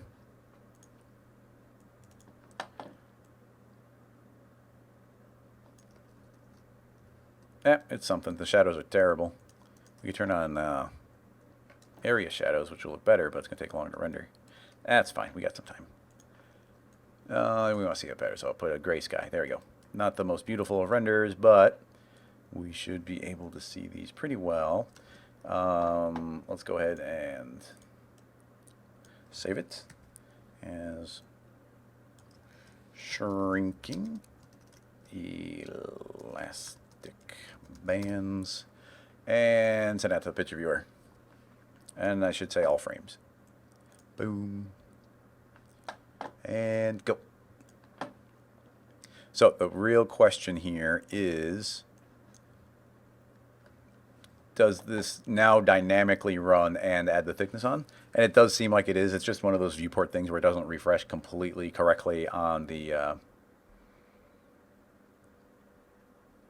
in the viewport, which is always a pain. Like, that's frustrating, but it does work. And then, of course, like these bands are very low poly. We could probably put them on subdivision surface to smooth them out a little bit if we wanted to, but more subdivisions on every direction would be helpful. Visually in this animation anyway, would probably be a really good idea to at least make a second color rubber band. So let's make a white one, and then we can make some of those. I guess I'll duplicate that and delete the every other one, and then those two, and now we can make these bands white. I mean, honestly, each one of these could just be made black and white, alternating, or put each one in their own subdivision surface. But that's working surprisingly well. Squish. Yeah, I mean, soft bodies are so robust. Like, they work so well. So that's pretty great. Squish. Yeah, it's fun. Yeah, so yeah, we got some rubber bands going. I think that does wrap that one up. Back to the chat.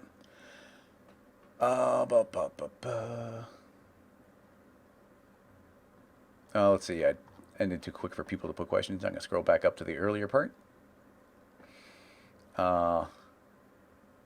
Akmal, can we make these globes? You mean the dots and the links, and also the other globe shape with the connected line? I'll just have to see what you're talking about.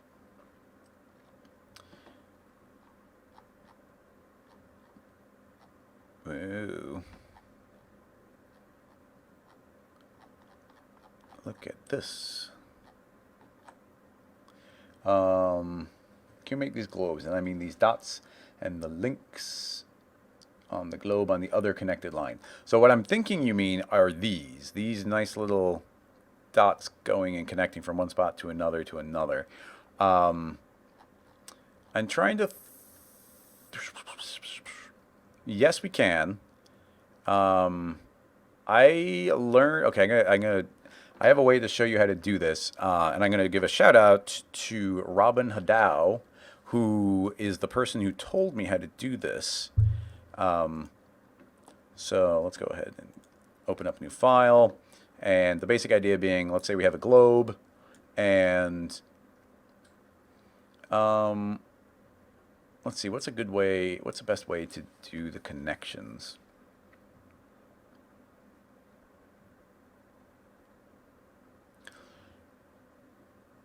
Because we would need to... We need to make some quick direct connections, which is a little bit pain. There's apparently a plugin that does this pretty well. There is a plugin that does it. I don't know what the plugin is, but let's go and do it without a plugin. So I'm going to go ahead and make a sphere. Let's put a material on it. Go ahead and make it kind of a reddish orange there. Now we can see a little bit better.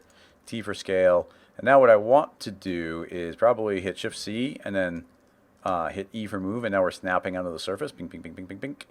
Now we're not actually snapping on the surface. If we tell her P, you'll see that we're snapping on the vertexes. I don't want to snap on the vertex. I want to snap to just edge polygon snap. So I think, yeah, just anywhere on the polygon. So now I'm just stuck on the surface. Cool. So what I would want to do, and there's no, I can't think of any automatic way to do this outside of a plugin. But if we're going to make a tracer object and connect the sphere and then sphere 2, then this should draw a direct line between them. So it's actually a direct connection between them. If we say connect elements, and then don't trace the vertices. So the idea should be is that we just have these two lines connecting. That's fine, not too much to it. But what we need to do is start. I wish there's a quicker way. I mean, there might be ways with like X particles or something to automatically make this connection, and I'll have more to talk about this in the future. But for now, I'm just going to copy and paste and move these around. And I do have to do it on a sphere by sphere basis, but you see if we were to move that there and then move this here, like we're making those like new connections where they're snapped there, and by copying the tracer along with it, like each one just becomes a pair that gets connected. The tricky part that's a little frustrating is that we're not getting a connection back to the original. So we might be able to do that if I copy and pasted that and then move this sphere here. So what's its partner? Yeah, it did remember the partner. So like this line is going to connect to another existing kind of city. And then we can grab this again and then move it here. And I think that's 8. So if we click on this, yeah, that's the master city on this particular configuration. So I guess this isn't too hard. And if we had these very specific, this would not take that long to place them. Once again, I should probably hit a transparent mode here. Let's go ahead and turn on like lines so you can actually see our tracers traveling between. It's actually a little bit hard to see them as well. So let's, I mean, they're in there. So you can see we're getting all these connections. Honestly, that's as far as I'm going to go as far as making these connections. What I would do now, this is the interesting part, is you see we've got these different connections here. Those are our city connections. If we, I guess I'd probably copy and paste them and then make it editable, and then I'm going to right click and say connect and delete. So now we've got all of these connected lines between the cities. So if we go and make a right click and add a hair or spline, yeah, hair spline dynamics tag, I'm going to go and select all of our points and then subdivide. Let's go and the shortcut is US, so I'm going to go US, US, US, US, and now it's subdivided a bunch of times. So now if I select all, I can hit UK and shrink by 1, which means we don't have the points on the end. And I can say UI and invert my selection. So now I've got the end points on each of those splines. I'm going to say on our hair dynamics that those are set points. So if I hit play, you see all those are going to sag downward. But instead, let's go to our forces, say that there's no gravity, and now let's create a simulation particle attractor. And of course, you know where I'm going with this. We're going to set our speed way down, and we're going to set the attraction to negative, let's say 50. Let's make sure that we're going to change this to exclude, so it's going to see the force. And so now this attractor is pushing those all away. And if we keep on increasing the strength here, you can see that we're going to start getting a nice line that's pushed out from the center point, and we're getting these nice arcs traveling around. Make it 3 times as strong. You see we start getting, the stronger this effect, then the more we're going to get those arcs pushed out. And now you've got those lines pushed out. We could at any point delete this hair tag off of there, and there you go. Now you've got your splines arcing from point A to point B with gravity having kind of dynamically pushed them from one spot to the other. Yeah, so that pretty much does that one. And once again, shout out to Robin for a conversation we had where she mentioned that being a technique.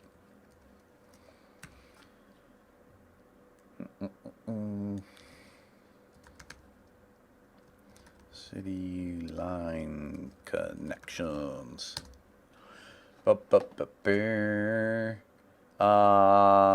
Typo. You got link to imager and a winky face. So that makes me, oh, okay. Yeah.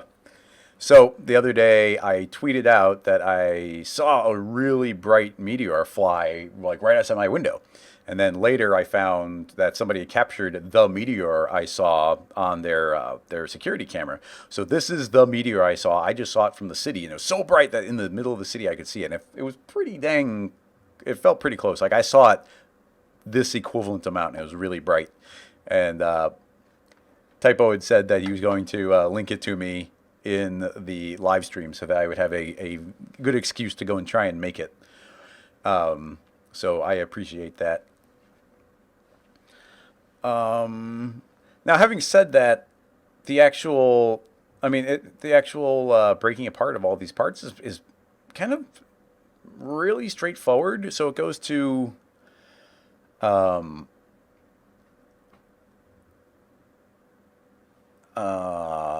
Leo is saying scary, seeing this fly. It was super exciting. I saw it bright and I looked outside. I was like, what the heck? But then I actually went outside and laid on on my deck. I have like a lawn chair, and I was on the chair for like another hour, like looking up in the sky, seeing if I could see any more meteors. And I only saw like the teeny tiniest one ever. But yeah, there's just one that stood out a lot. So, a technique I would love to tinker with on this would be the idea of like fracturing a fracture.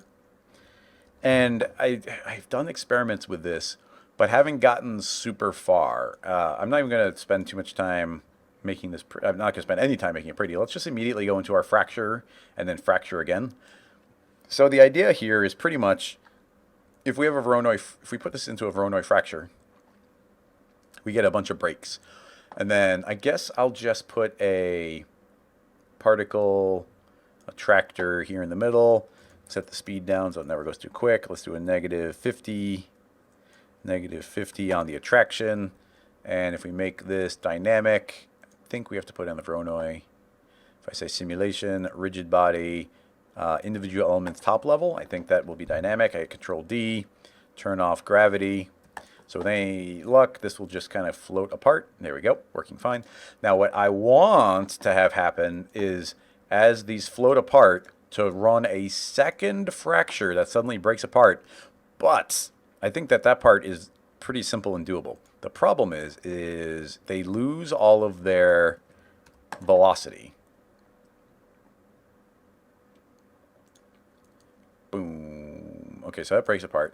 Now, the idea being, if we were to make a copy of that Voronoi fracture and put it into a Voronoi fracture, it's just going to instantly break twice. So if we were to run this, then it's going fine.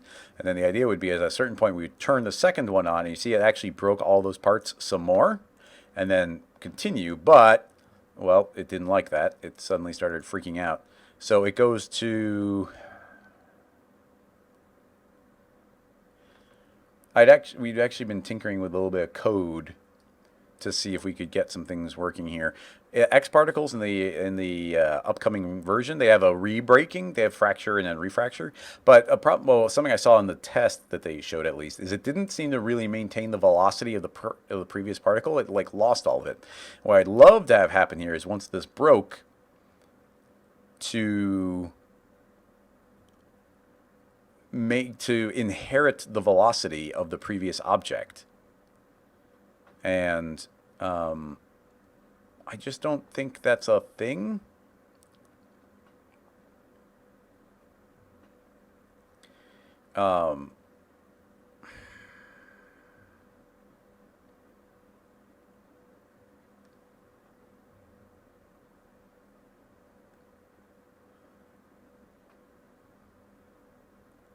Yeah, Eric is mentioning it could be,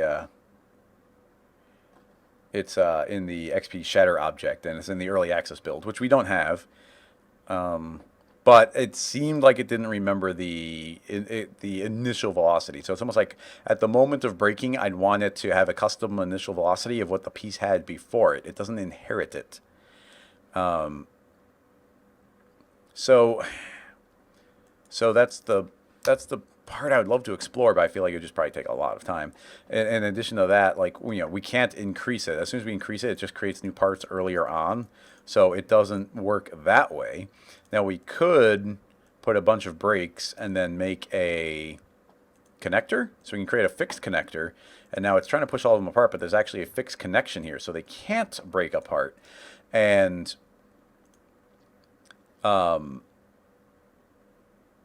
there's a braking force and there's the connector. It goes to...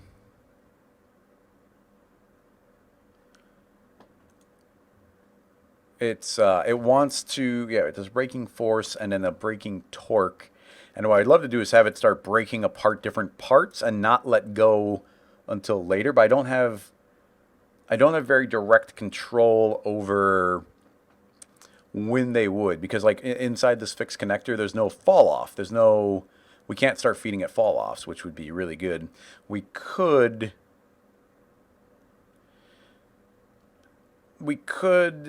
run like a wind, or I'm trying to think of what the right way to do it would be. We could run some sort of wind that would sort of force them apart. I just had a weird idea pop in my head. Instead of this a tractor, if this was just sitting here, it's not going to do anything. But what if we made like an object that was cloning onto the surface here and is kind of randomly jumping around, and we'd make it invisible, and we'll see how tiny we can make it. And if it suddenly wedges itself in between two pieces, it kind of forces them apart. That might be kind of cool. That's not something I've tried before. So I'm going to make a sphere. It can be pretty low poly. Make it icosahedron. You can see what we got right there. There we go. That should be... Let's go up one there. So if we make I'm going to make it actually pretty big right now. But the idea being is, let's just say, okay, I'm going to make it so that the sphere exists on this frame, but in the previous frame it didn't exist, okay? So that's the basic idea. So it exists and then doesn't exist. And we're going to make it a rigid body. So there we go. It's a rigid body and it's off. It's not a dynamic object. So if we were to put this right in the middle of our overall shape, nothing should happen, and then oh, no, why is it? It is existing. Did I do this backwards? Yeah, I did it backwards. Let's put that there. So nothing happens until it suddenly exists. Boom. And actually, that's not bad. Let's go and move this into someplace more forward. So it's going to suddenly exist there, and it almost gives us like this little explosive force, but it does force pieces away. So that's kind of intriguing. Not really something I had thought about before. Let's go and shrink the radius up, and I wonder how small we can go. Boom. Yeah, so that, you know, see that broke out a big chunk, but the chunks inside of it are still... What am I trying to say? Do you see how these are still connected? So that's intriguing. And then I wonder if we could even make it so that this only exists for a single frame. So you can see it's going to be off, on, off. I just copied that frame over to the opposite side. So let's see. Oh, okay, it was too quick. That didn't count. So let's go ahead and give it 2 frames of living. Boom. Okay, that was a hit, but not quite enough. Now we can just grab these two and start scooting them apart until it's enough. Boom. Okay. Now, I bet you that even that 1 frame is enough if we make it bigger, but I don't want to go too overboard there. Boom. Like a big explosion there. So, interesting, interesting. Okay, so if this is our premise, let's just say I'm going to make a copy of that sphere. And that sphere is cool, but let's move it up and out of the way. Now we're going to take this one, and I'm going to stop keyframing it like that. So it's always going to be on. So my thought is what if we make it so that we are inside of a... would we make it a cloner? Yeah, I think we just make it a cloner. Put this in the cloner, and I'm going to tell the cloner that it's an object-based clone, and I'm going to drag in our Voronoi Fracture. So now it's cloning all over the place, but it's cloning on the surface. But I'm going to say, you know what? I only want 1 clone. Now, a problem is that it's making 1 clone per object. 1 clone per object, that's definitely not what I want. I can't think of any way around that. Unless we put this entire thing into a connect object, which would force it to acknowledge it as a single object. Don't weld. We could still see the individual chunks, but now the cloner will view the connect object. Now there's a bunch of internal geometry, but the basic idea here being is as we change our random seed, you see how it's jumping around all over the place? Oh, actually, that's interesting. It seems to be, why is it, it's traveling in a very odd way. It seems almost like it's a,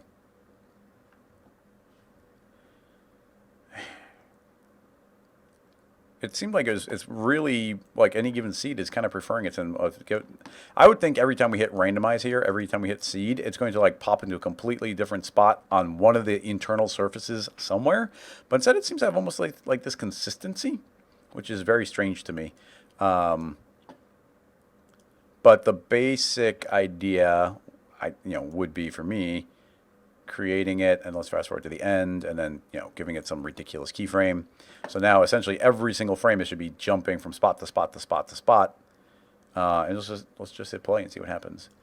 Boom, boom, boom, boom, boom, boom. Yeah, you see it's jumping all over the place, and it almost immediately shatters everything. Boom, boom, boom, boom. So the idea would be that we don't want it to actually jump that often. Now the easiest way to do this would be with Signal. Like I could do this super easy with like one click in Signal. But we need to, if we're not going to use Signal, then we need to step it. And I guess that's not too hard, but it's a little bit of a pain. If we go to like, let's say every 5 frames it should happen. So I'm just going to go 5 frames and record. 5 frames, record. And then keep in mind that it is still keyframes. So you can see it's every time I jump, it's automatically jumping a new time. But I'm just going to keep jumping and then this is very manual. Like I said, if we did this with Signal, it would be a very dynamic connection. Just another reason to use Signal from Grayscale Gorilla. Keyframe. I'm going to go and meticulously do it on every one because these are pretty cool experiments.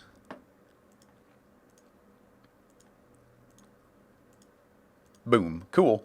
And now if we select all of our keyframes, if I just select down here in this tiny little bar and hold down if I do that and hit Control A, it'll actually select the entire timeline. And our interpolation, I'm going to say it's step. We almost never use step. Let's go ahead and actually take a look at what that's doing because it's pretty interesting. Let's go ahead and right-click on our seed. I'm going to go Animation F-Curve.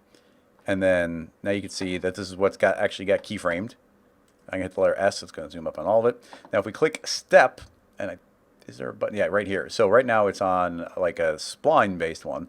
And then we could do straight, so now it's like, no interpolation. But we can click on step.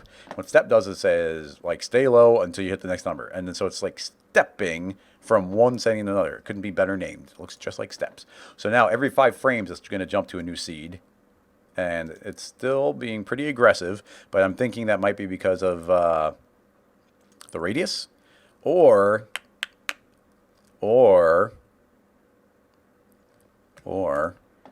dynamics-wise, it's traveling between the two, and then that would really be ripping it apart.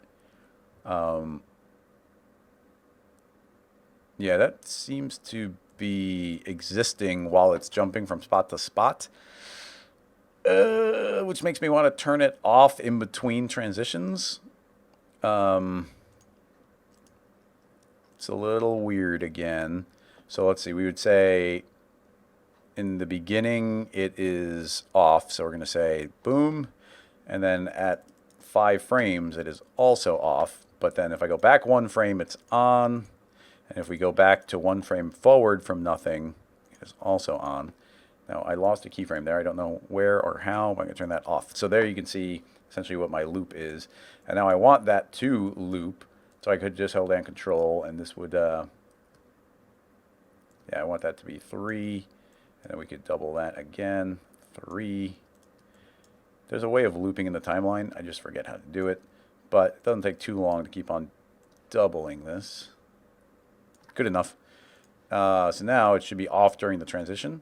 Let's see if it does it a little bit more consistently. Okay, well, if nothing else, this is confirming to me my theory, which is Dynamics was seeing it on the in-between frames, and that was making it upset. So now I'm going to go ahead and increase the radius again.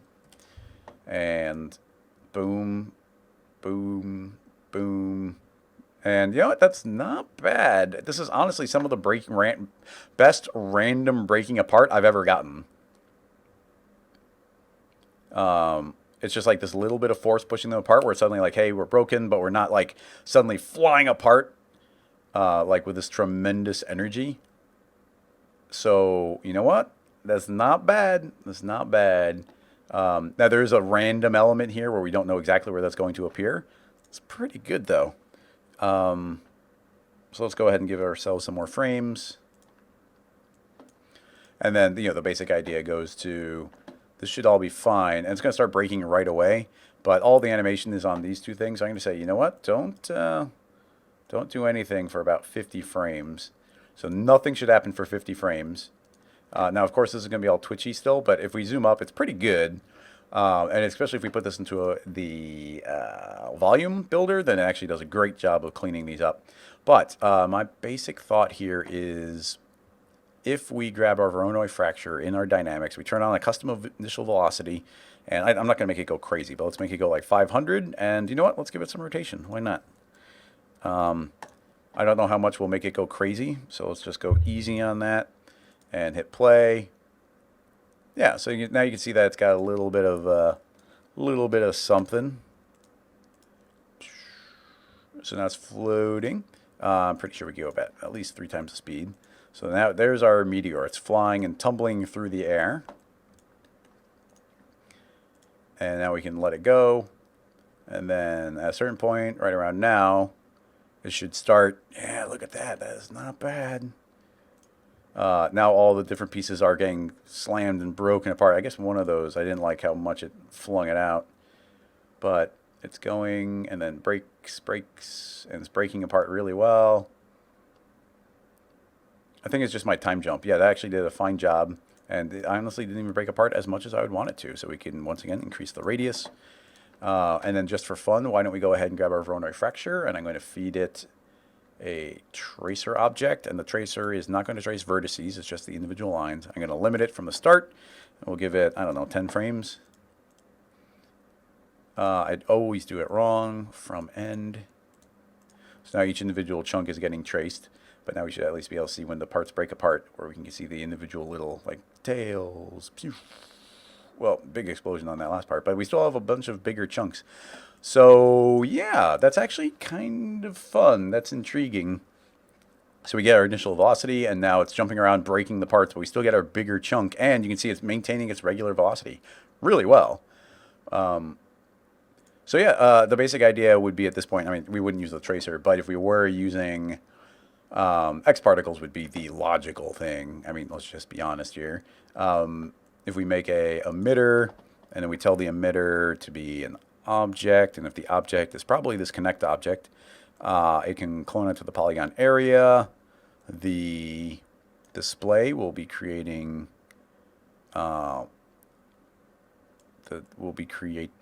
filled circles. Let's see. So yeah, now we got a bunch of these particles coming out. I'm going to go ahead and give make the radius real big.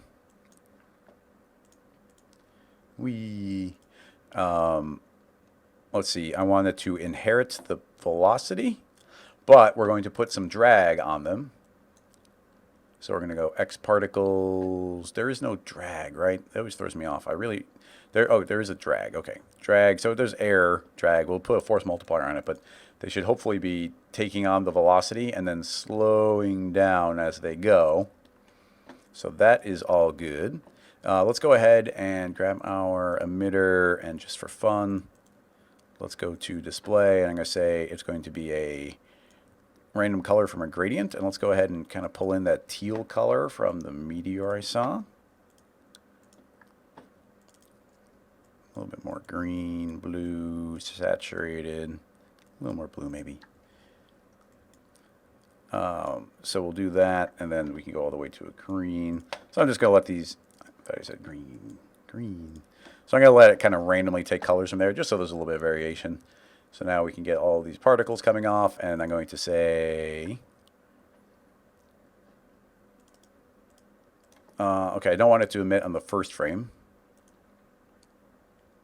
Emission, not the full lifespan. Oh wait, no, emit frame, start frame 1, full lifespan, no. Let's say they live for 90 frames. I don't know why those first ones are not getting any speed, but whatever. So these are flying. That's looking good. Let's go ahead and probably make a lot more particles. So on the particles, let's go ahead and set the radius down. Make the emission, I don't know, we probably do quite a few. And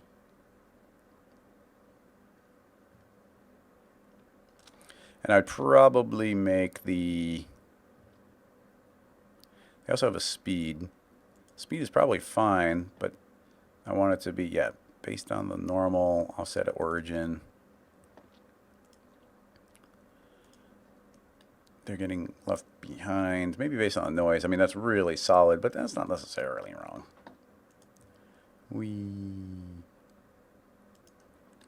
they stop emitting at a certain point?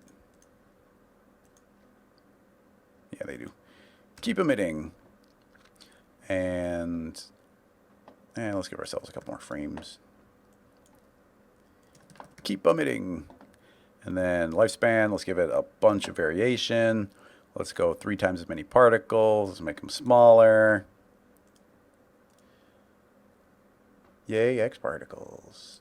I'm going to put more drag on. So it's air. I'm going to say that they're traveling through water. Why not? Whoa, water is really strong. All right, we're going back to air, and we're going to make it 1,000%. Yeah, so there's just a lot more drag. So they're getting emitted at full speed, and then the tail is going to slow down behind them.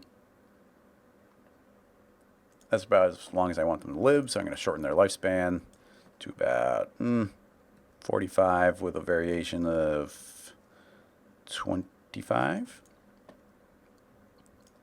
And we could probably even give it some speed variation, some scale variation would probably be fun. There we go, just a little more life in them. Okay, that's looking a little better. Now, I mean, I'm not going to take this to any kind of completion. Honestly, with us breaking those parts apart, that was the part I wanted. So, like, as they break apart, it'd be really cool if, like, when they break away, that they would go. But, man, actually, that's looking way cooler than I thought it would. Like, even right now, look at the awesome individual streaks as they break.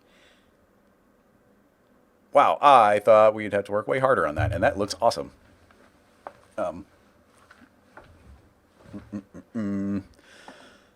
Let's see. It's already 4 o'clock, so we can probably sneak in one more question. I'm going to spend maybe another minute on this one. I don't want to spend too long on it because I think we already pulled out that really cool technique. In fact, I might want to pull that technique out and make a proper tutorial out of it at some point.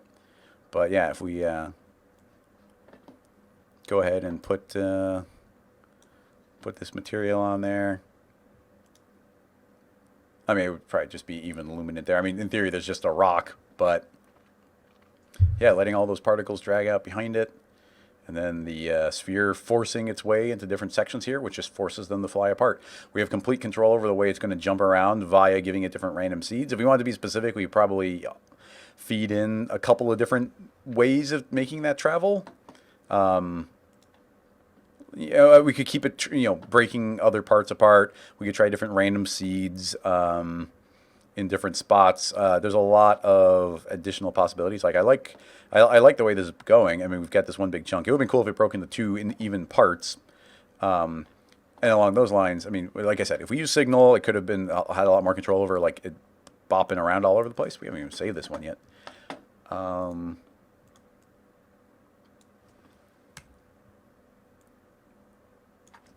Meteor breakup. But having said that, if we do jump into our cloner and we say, let's go to animation and edit the F curve, it would be pretty easy to zoom out a little bit here. And if we don't like these seeds, honestly, all we have to do is grab these and then click on one and hold down shift as I travel upward. And now we've grabbed different random seeds. Those are different seeds. And then if we wanted to, I think we can, how do we draw a little box? There's a way of grabbing it and scaling it. We can also just select everything. And by selecting those, we have our key values. And the key values are different. But I could say, let me pull up so we can see it. If I put key value like x times 2, then we're not changing anything except making each seed jump double the amount that the previous one had. So we didn't change any of the timings. We just changed the way it's breaking. So we should have a completely different random seed setup now. So we should get a completely different breaking of the meteor.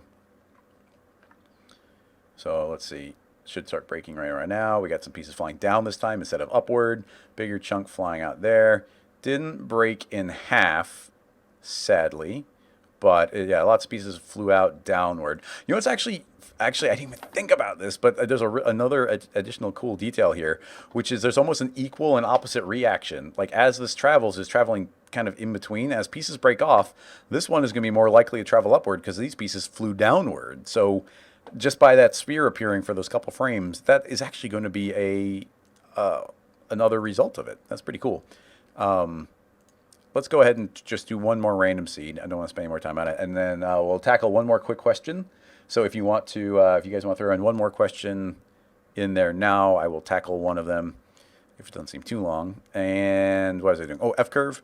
So we're back to the F curve. I don't even need to do anything except select all these. I'm going to say X times 2 plus 555. Why not? So it's all going to get bigger and travel upward. So the seeds get completely random. Hopefully we're not traveling to the point where these seeds can no longer be handled. No, it's fine. These are big numbers, but they're working. So rewind, and I mean, just by changing that seed, it should be completely different. Just for fun, why don't we even grab our custom initial velocity, and I'm going to make it spin more. So let's go negative 1,200, and then we'll go negative 90 instead of positive. It should give us a completely different spin. So there we go. Flying around, doing a twirl, and then our sphere should start appearing. Come on, break in half. That'd be so cool.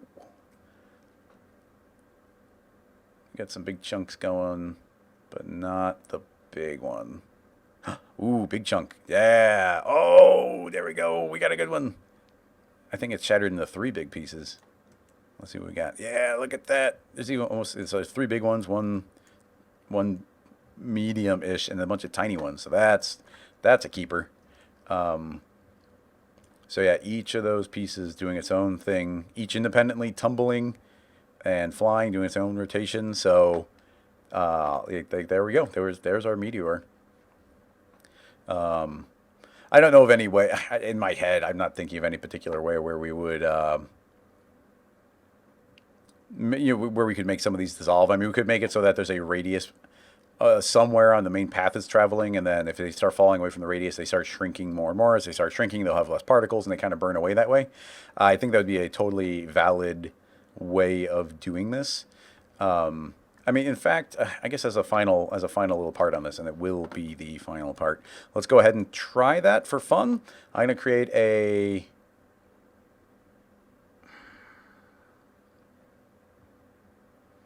no, I don't know if that would work. If we started shrinking the pieces individually, I think that would break them apart, and they'd all break. So let's test it. I don't know if it'll work or not. So the easy test is to grab a plane effector, and the plane effector is going to not move them upward, but scale them uniformly to -1, which is going to shrink them down to nothing. And now we're going to say that they're going to have a giant fall off. So I'm going to say, actually kind of curiously, if we go back here, yeah, so if we go to 0, they don't exist. So if we create a spherical fall off, I'm going to give it a full fall off, and we're going to make this a really big fall off. So it's 1,000, no, 10,000. So big fall off, and I'm going to, so right now it's full power in the middle. I want it full power on the outside, so we're going to invert it. So we're going to go remapping, invert. So it's at full strength there, and they should all be scaled normally. So are they going to immediately fly apart? Nope, they do seem stuck together still. And as it travels further, is it going to just automatically make them break? I'm going to turn off the cloner, in fact. So if they break apart, it's because of the shrinking. I'm not even sure if they are shrinking. I mean, what I would hope would happen, the ideal thing right now is they are all shrinking uniformly. And as they shrink uniformly, the cube is getting smaller and smaller and smaller. I don't think that's what's happening, because if it is what was happening, this entire thing should disappear by the time it gets to the exit. And that is clearly not what's happening. It still seems full-sized, so thanks, spherical field, you did nothing. So yeah, I don't know. It's just a variable, I don't know. So shrinking that didn't seem to work, unfortunately. Would have been cool. Okay, well, I just want to watch this play through one more time, and then we will jump into the last question. Wee. There's probably other ways we could. I mean, there's definitely other ways we can shrink it, but especially once they start breaking away, one would be I don't know if I could trace like the center point of this, or like if we had something cloning onto the middle one, we could probably draw a tracer behind it and put a radius on that. If it gets outside the radius, it starts shrinking. Oh, I forgot to turn on the cloner again, so it wasn't breaking. I was like, I feel like it should have broken by now.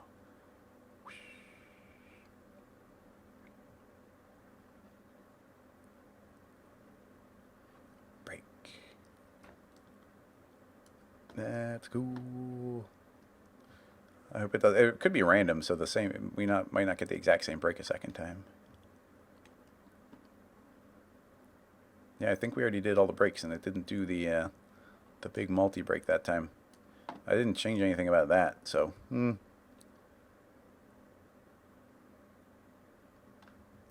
I guess there's a lot of randomness in the system that I wouldn't necessarily trust.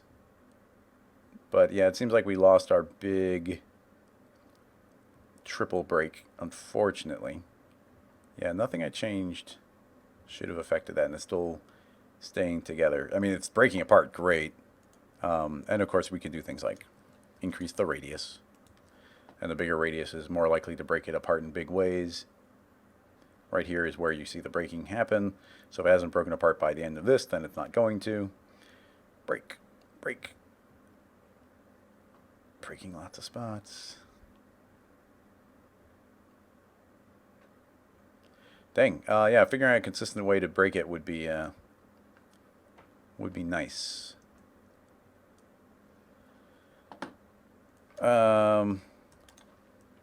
And of course, the bigger the radius of the sphere that we feed through, the more it's going to fling the parts apart when they finally do break, because it's a pretty big sphere. You could even see it appear there for a second. Boom. Oh, there's a big one. The backside decided to utterly explode.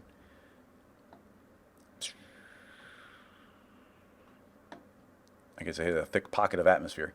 Anyway, I'll save the file there, and let's jump back into the chat. Yeah, so that one's Ben Affleck, definitely.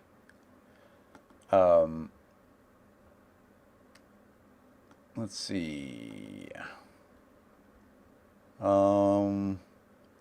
Argo. I like your question is just volumes, question mark? Let's see. Let's go into, I had to copy the link. And let's paste it here. Paste it, I say. So, ew, gross. Latest research and developments in CGI techniques creating hypnotizing visual effects. This is from Bissus Production. Bubbling in cut. Ooh. It says it's turbulence and X particles and Krakatoa and real flow. So, man, it looks cool and gross, but yeah, there's just a lot going on there.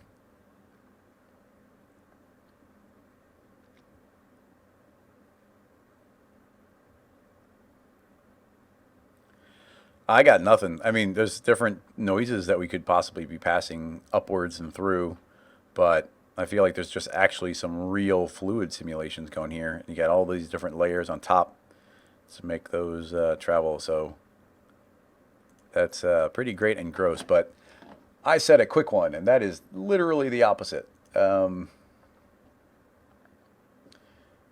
says Bissus is kiss in French. That's like the opposite of what they're showing there. But yeah, I guess their logo shows a little kissy lips. Cubic, what do you got? You got a link to Instagram. It's just a straight up link to Instagram.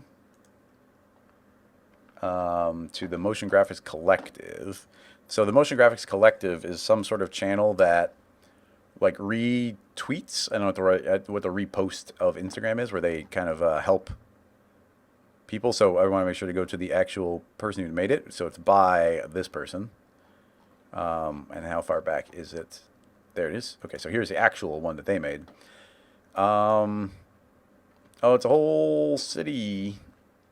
Once again, this is the opposite of a quick one. It is cool, but like this is all entire rig. You know, I mean, the complexity here is spending a lot of time making it look nice, but like, you know, a really straightforward road here. This is just a single spline traveling around where all the cars can travel in the loop, and then that one's the same. A little cluster of city, all cloning onto that surface. Pretty straightforward. Clusters of trees, very nice. You get this flowing river, which just could be a looping part of a texture.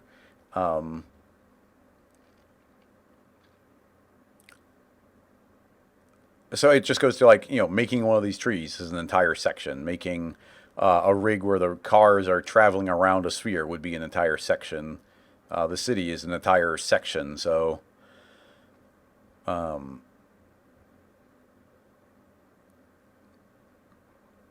yeah, I like how it does look like a tennis ball, though.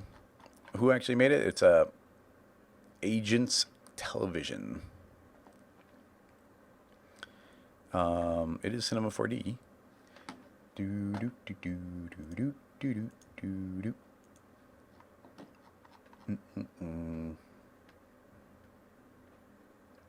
Erica is asking what the download video link is. I'm not sure where you're seeing it, but I was trying to download this one clip for reference somewhere, and I just went to a Chrome extension and downloaded it. But I don't know where you're seeing it. Was it here?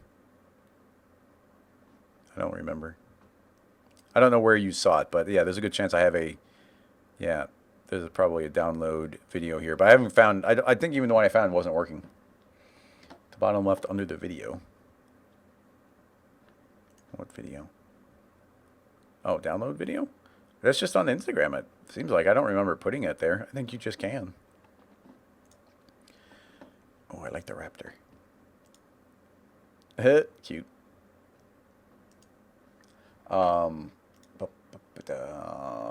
Junior Clarkey is asking about this one, 50 minutes in. Bubbles. Raptor. Phil Mayer. A theatrical intro for View Cinemas. So let's see what we got. We got some crazy liquidy stuff going. You ask about 50 seconds in. We got a lot of fluids and liquid, which could just be shot. No, that's not shot. That looks like it's definitely CG. Yeah, okay, we're dealing with CG. But let's just go to here. So that's where it's all chill. And then we go blah, blah, blah, blah, blah, blah. Okay, cool. So you're asking about these shock waves and then maybe these ripples traveling around. Yeah. I can think of a series of ways we might explore something like that. Let's go ahead and just make these on the surface of a sphere so that we're a little bit different. And I'm going to go ahead and, I guess I want more, I'll do icosahedron just so we get an interesting shape. Let's get some more polys going. We can go and make a cube. I'm going to make a bool. Let's feed both of these into the bool and say A subtract B. And then we're going to move the cube down so we get that kind of thing. Chopping it out. Actually, I'm going to change it to A without B, and that's just going to even be hollow. So now we just got this little bit of a surface up on top. Actually, I kind of want something like that. And now we can subdivide even more because we don't see that many polys. Cool. So that's what I'm going for. I'm just going to go ahead and say create single object, hide new edges, make editable. And now we just get our single object. Cool. So that is our geometry. So we want to keep this really low poly. So I'm going to make a very low poly sphere. Cloner, clone the sphere onto the bool. So we're going to set the cloner to object. Boom. And now it's already cloning onto the surface. We want vertex. So now we get that really neat looking pattern. But I want to make the bool a little bit bigger. T for scale. Make the bool bigger. And now I'm going to hit T for scale and scale our sphere down. Kind of split the difference there. So now we get a whole bunch of these eating up space. I guess the ones on this lip are going to be a little bit ugly. I'm going to ignore those. But otherwise, the layout's pretty nice. Okay, so let me think. What's a cool Voronoi type way of getting some shock waves? Not Voronoi. Why did I say Voronoi? A cool new fields type of way. I'm going to say plane effector, and then I'm going to make sure that the plane effector is not affecting the relative position, but affecting the transform space of the effector, so that pushes them all upward, not on their relative one, but on this one.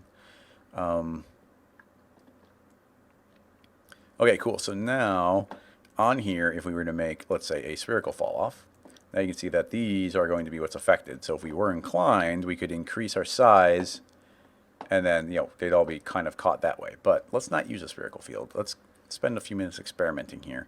We probably need a seed of some sort, but well, to tell you the truth, nothing is instantly coming to mind as a way of repeating the shock wave. I mean, we could do time and then loop if there's a big gradient, perhaps. Okay, we are going to make a spherical field. I am going to move the spherical field up here. I don't care about color. I'm going to set it to normal, and let's go ahead and go to remapping, full fall off, and let's grab our radius and make the radius so big it pretty much captures everything perfectly. So I don't want that end to move at all, but I want the beginning to move a lot. So there we go. It's capturing the entire area. What might be better is honestly, it might be better as a cylinder. So I'm going to click on the spherical field and change it to a cylinder. And now it's a cylinder, and now we can increase that radius, and now it's going to fall off in a more linear type way, and then give it full height. Cool. Yeah. So now it's not dependent on the sphere's curvature. Okay. Now that's a full fall off from 0 to 100. So my thought would be, can we loop? Is there a modulo? Range map, remap, maybe. So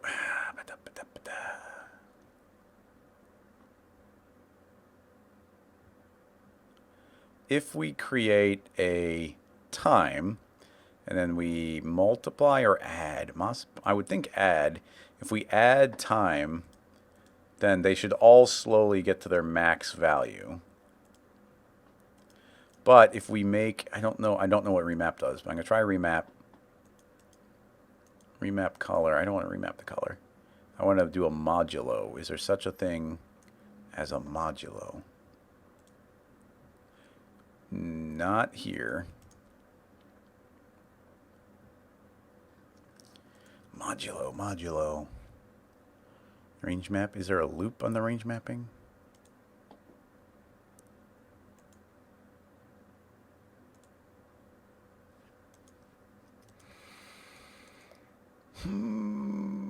Formula.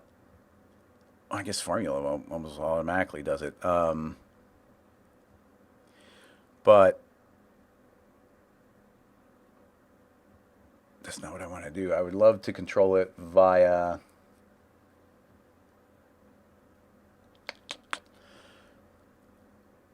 it viewing everything below, because there's subfields plus D, and D equals time times F, which is a frequency. I don't want any of that. We just want kind of the subfields. I wonder if that's even a thing. Subfields unclamped. If we just say subfields, it's just seeing everything below it.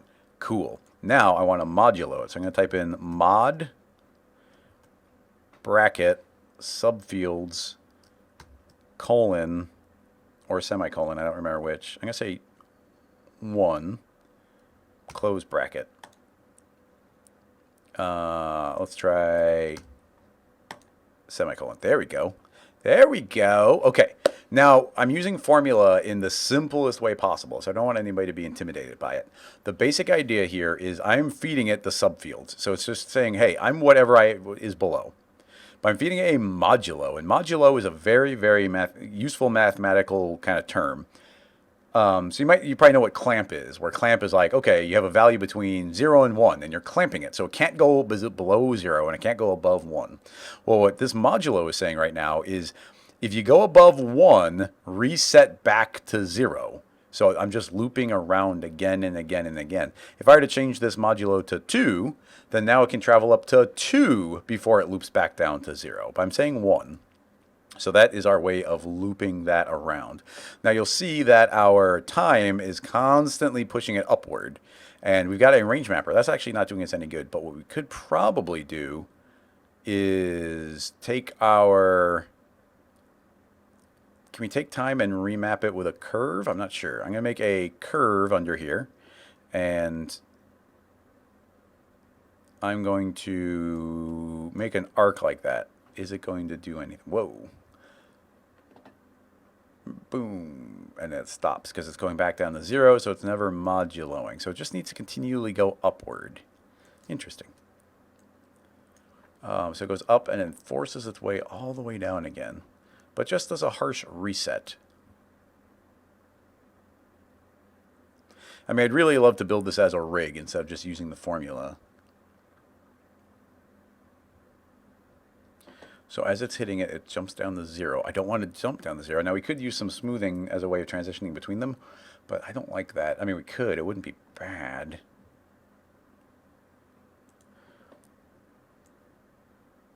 Oh, interesting. Okay, well, you know what? Like, I'm going to temporarily turn that off, because I just noticed time can also be treated like a sine wave. So you can see it's actually looping the time.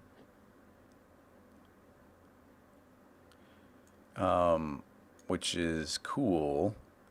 I didn't know it did that. So it's kind of giving us a forward and backward I wanted.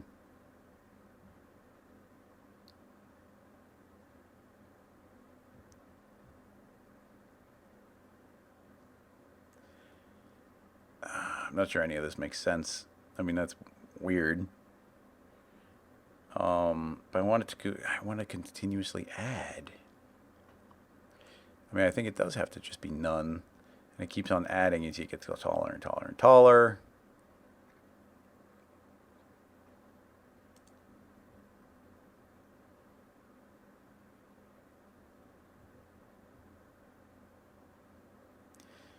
That should be... Oh, yeah, it's still on multiply. It's like, why is it doing that? That would be more of the shock wave around and around.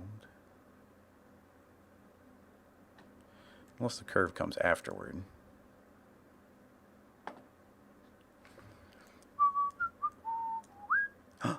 Okay, you saw how I made the curve, and I had it in the wrong place. I didn't know I had it in the wrong place. I thought I had it in the right place. But after the formula, then it's remapping the formula. So now, this is already too complicated of a rig, probably. The cylindrical fall-off is just giving us how the points are going to be distributed. And then the time is continually pushing everything upward. The formula is saying once you get to the top, go back down to the bottom. But then the curvature is saying that the bottom is the same as the top via remapping this. So now we get this loop. So based on that, we could increase. Now we have time variable, and we could increase the time. So now it takes, well, by increasing the time, oh, it's one of those ones that's reversed. So if we double the time, it goes half the speed. So if we go 3 times the speed, now it's traveling along there quicker. We have the formula, which is saying loop every 1. But if we had it loop every 0.5, then we should get double the loops. Now the time is way too quick. But now we should have 2 rings traveling every time. The remap doesn't seem to be able to handle that. So it looks like the curvature needs to double with every formula. Which does make me think that the curve would come before it, but then we saw that that did not work. I mean, I'm sorry. I'm intentionally making this more complicated because I thought there were some cool little potential educational moments in there, and instead I'm making it so complicated that even I'm having trouble following exactly what we're doing. Like this kind of looping here makes sense to me, where it's like we're telling it to travel back down, and now with the formula, every time I increase this, we're going to get more subdivisions that go less high. So that makes sense to me. Now, these are snapping, but if we were to create a where do they hide them? A delay effector, and we have smoothing there. Now you can see how we're getting this more controlled ripple as it travels from one side to the other. We could also say linear. It's going to make that a little bit more linear. Shocking, I know. And then spring's always fun. Spring's actually looking the best, surprisingly. So yeah, now there's this really fun repeating shockwave where every point is just traveling up and down, up and down. If we made our cylinder a little smaller, I don't think the outside would ever move. Oh no, it's linearly adding. Yeah, it's stuff combined in such interesting ways. Because right now time is being added to the system, but if time was multiplied by the system, then this middle part is going to start out slow and then ripple and ripple again and ripple again and ripple again, and suddenly there's going to be tons and tons and tons of ripples in there. So the difference between add and multiply is immense. Subtract should be a very similar effect, except it's going to be doing the opposite and traveling downward, I guess. Pretty cool looking. I like the way it's like revealing up through the surface.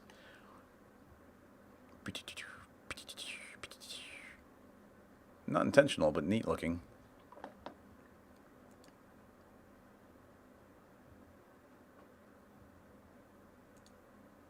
And what's funny is there's probably a completely unrelated system we could do that would use none of these same nodes. That would probably achieve a very similar effect. Now, yeah, look at this one. Like, this one is going to make the ripple travel back and forth, because we told the sine wave to go back and forth. This one's going to be continuously additive. A very important variable here is if you're trying to make it, you got to make sure you've turned off your clamping. Otherwise, it can't travel below it can't travel below 0 or above 100. So we want to definitely unclamp that. Boom, boom, boom. So yeah, if the time is subtracting, it travels from the outside in, and if it's adding, it's going from the inside out.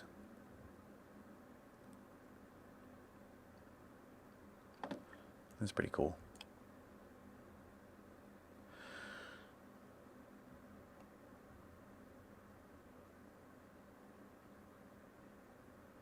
Oh man, the stuff combines in so many crazy cool ways.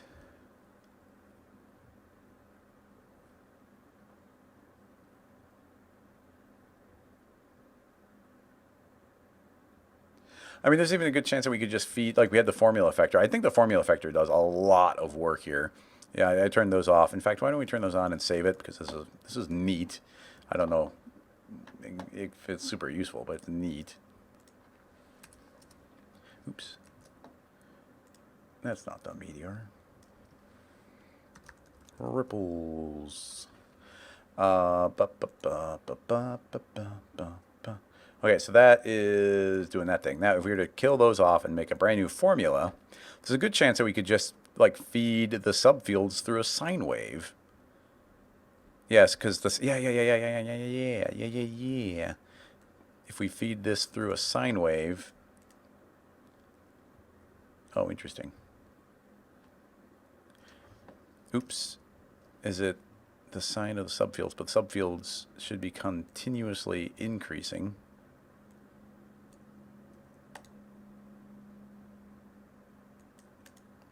Well, that's not at all what I thought would happen. Sine wave. Oh, well, we do have double x or double.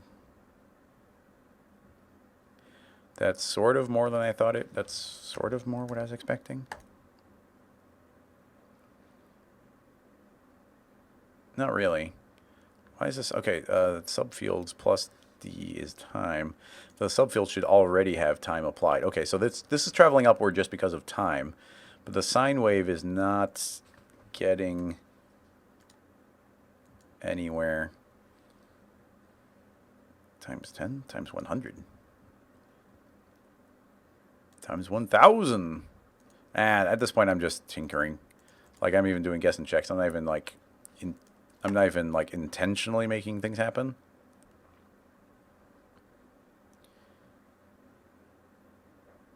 I'm a little thrown off by.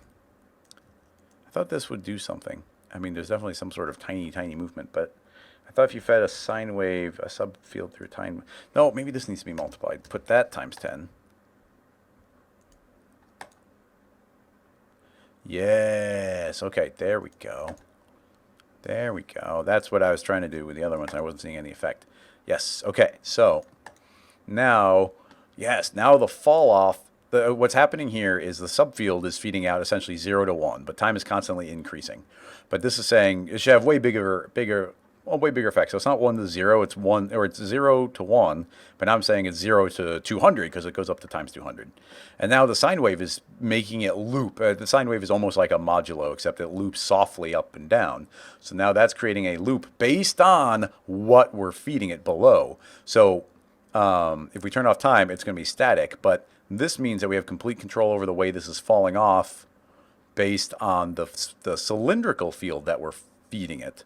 So what's cool there is we could remap things. Like we could go and feed a curve, and now the way this is laid out should be dramatically different. Like if we curve this in differently, the speed it travels should be significantly different. Yeah, you can see where it's mirroring this shape in what we've got here, constantly offset in time.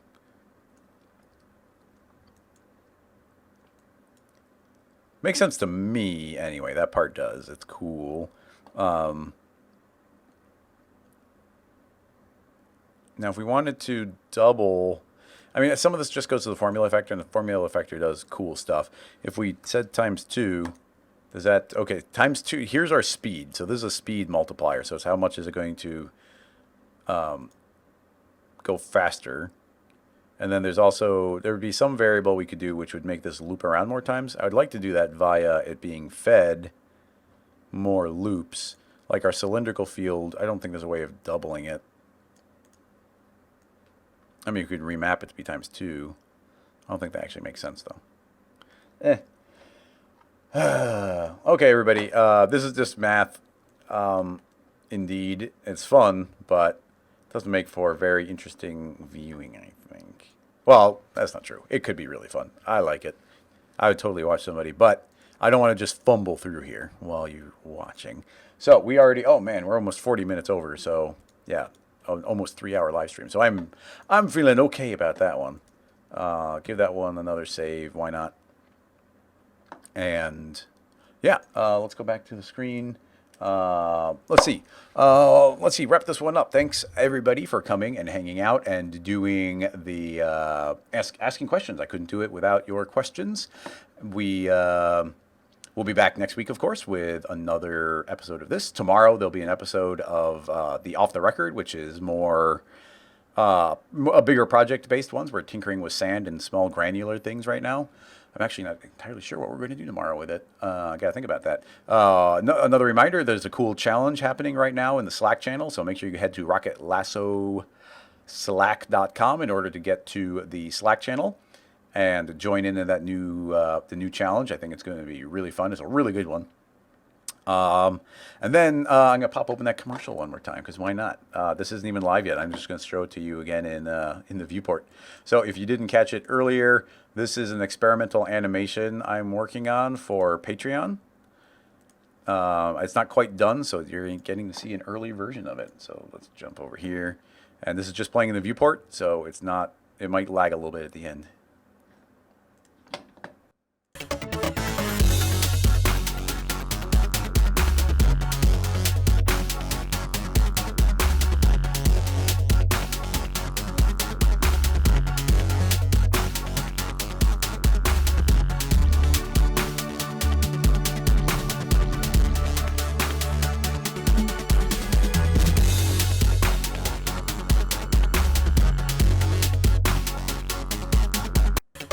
Yay!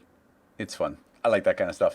And of course, I made that in Cinema 4D instead of After Effects because I know Cinema 4D really well, and I was able to put that together in kind of one night and then spend part of the next day polishing.